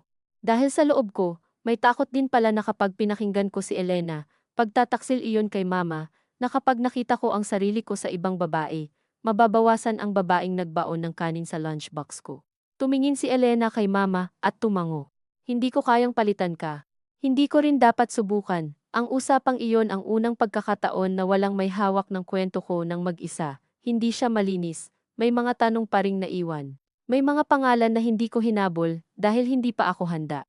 May lalaking ama sa dugo na maaaring hindi ko kailanman hanapin. Dahil sa sandaling iyon, sapat nang malaman kong ang pagiging ama ay hindi lang pinanggalingan ng katawan kundi pagpili sa gitna ng takot. Pagkatapos ng cafe, lumabas kaming apat. Mainit ang araw, at sa labas ng simbahan may nagbebenta ng sampagita. Bumili si Papa ng isang tali at ibinigay kay Mama. Parang nakagawian, si Elena tumingin sa eksenang iyon ng may maliit na lungkot, pero hindi inggit. Ako, hawak ang dilaw na kumot sa paper bag at ang pulang sobre sa loob ng bag ko. Naramdaman kong hindi gumaan ang lahat, pero lumuwag ang pagkakahigpit. Sa jeep pa uwi, sumandal ako sa balikat ni Mama. Una, stiff siya, parang hindi makapaniwala. Pagkatapos, dahan-dahan niyang inayos ang buhok ko sa gilid ng mukha, iyong dating kilos na lagi kong iniiwasan. Hindi ako umiwas.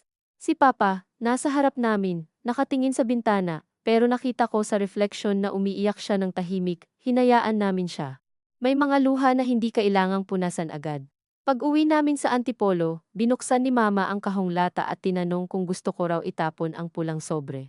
Tiningnan ko ito ng matagal. Ang kupas na gilid, ang lumang tape, ang pangalan kong nakasulat, ang lahat ng taon na ginawa ko itong halimaw. Hindi, sabi ko, pero huwag na sa drawer na bawal buksan. Kumuha ako ng bagong plastic envelope. Inilagay ko roon ang pulang sobre, ang note ni Mama, ang kopya ng sulat ni Elena, at isang maliit na papel kung saan isinulat ko ang sarili kong pangungusap. Binasa ko ang lahat ng galit, kaya marami akong maling nabasa. Hindi iyon para parusahan ang sarili ko habang buhay. Para iyon sa araw na muli akong matuksong gawing buong katotohanan ang unang sakit. Ilang buwan ang lumipas bago ko tuluyang nakausap ng mahaba si Elena ng kami lang. hindi ko siya tinawag na ma. Minsan Elena, minsan Tita Elena, kapag nasa harap ng ibang tao at hindi ko alam kung paano ipapaliwanag. Nasasaktan siya minsan, alam ko. Nasasaktan din ako minsan, kapag nakikita ko siyang tumitingin sa akin, na parang binibilang ang mga taon sa mukha ko. Pero natutunan naming wag madaliin ang mga salitang hindi kayang buhatin ng puso. Si Rafael naman, hindi na naging bahagi ng araw-araw namin, nagpadala siya ng sulat ng paghingi ng tawad. Binasa ko, itinupi, itinago. Hindi ko siya pinatawad sa paraang hinahanap ng iba. Hindi ko rin siya kinainisan araw-araw. Minsan iyon na ang kaya ng tao, alisin ang isang pangalan sa gitna ng sariling buhay, kahit hindi pa kayang basbasan ang sugat na iniwan nito. Ang pinakamahirap ay ang paghingi ko ng tawad kina mama at papa. Hindi iyon isang gabi lang, hindi sapat ang sorry sa mesa. Ilang beses akong nagkamali pa rin, ilang beses bumalik ang dating tono ko, ilang beses akong napikon kapag may hindi sinasabi agad. Pero ngayon, natututo akong magtanong bago humatol.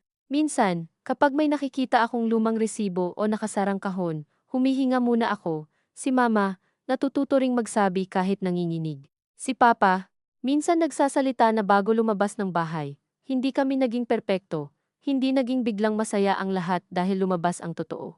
Pero may mga gabing kumakain kami sa mesa, may pritong isda, kamatis, at sawsawang may sili, at hindi na ako nakaupo roon na parang bisita.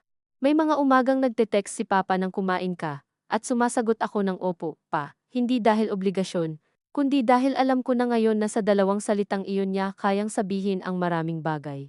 Minsan, kapag dinadalaw ko sina Mama at Papa, nakikita ko ang pulang sobre sa plastic envelope na nasa maliit na estante sa sala, hindi nakatago, hindi rin nakadisplay na parang tropo. Nandoon lang siya, kasama ng mga litrato, resibo, at papel na minsang halos sumira sa amin. May mga bisitang hindi alam ang kwento, may mga kamag-anak na may alam pero hindi na nagtatanong. Si Tita Selly minsan nagpaparinig pa rin, at si Lola Pilar, kapag nakikita ako, hinahaplos ang likod ko at sinasabing, "Oh, kumain ka muna bago umalis." Natatawa na ako ngayon, kasi sa pamilya namin, kahit gaano kalaki ang lihim, ang unang lunas pa rin ay pagkain, pero hindi ko na minamaliit iyon. Kung may natutunan ako sa lahat, iyon ay ang pag-ibig sa bahay namin ay madalas dumating na nakabalot sa pandesal, sa payong, sa pamasahe, sa mensaheng maikli, sa sobrang pag-iingat na minsan nakakasakal. Sa katahimikang akala nila proteksyon, pero naging pader. Hindi sila inosente sa pagkakamali. Hindi rin ako inosente sa pananakit, pero marahil, ang pamilya ay hindi iyong walang lihim, walang sugat, walang maling basa. Marahil ito iyong mga taong, kapag nabuksan na ang pulang sobre, at lumabas ang lahat ng hindi kayang ibalik, pinipili pa ring umupo sa iisang mesa, at matutong magbasa muli, mas mabagal, mas tapat, at may handang amining, mali ang pagkakaintindi ko. Isang gabi, matagal matapos ang lahat ng iyon, umuwi ako sa Antipolo at naabutan ko si Mama sa kusina, naghahalo ng champorado. Umuulan. Si Papa nasa sala, inaayos ang sirang electric fan kahit alam naming mas mura nang bumili ng bago. Umupo ako sa mesa. Kinuha ni Mama ang mangkok at nilagyan ng gatas sa ibabaw, gaya noong bata ako. "Anak," sabi niya, "kulang ba sa tamis?" Tiningnan ko siya, ang babaeng hindi ako ipinanganak pero paulit-ulit akong pinili, at naisip ko si Elena, ang babaeng nagluwal sa akin, at ngayon ay natututong kumatok ng hindi sinisira ang pinto. Tiningnan ko rin si Papa, na kunwari abala sa tornilyo, pero halatang nakikinig. Kinuha ko ang kutsara, "Sakto lang, ma," sabi ko.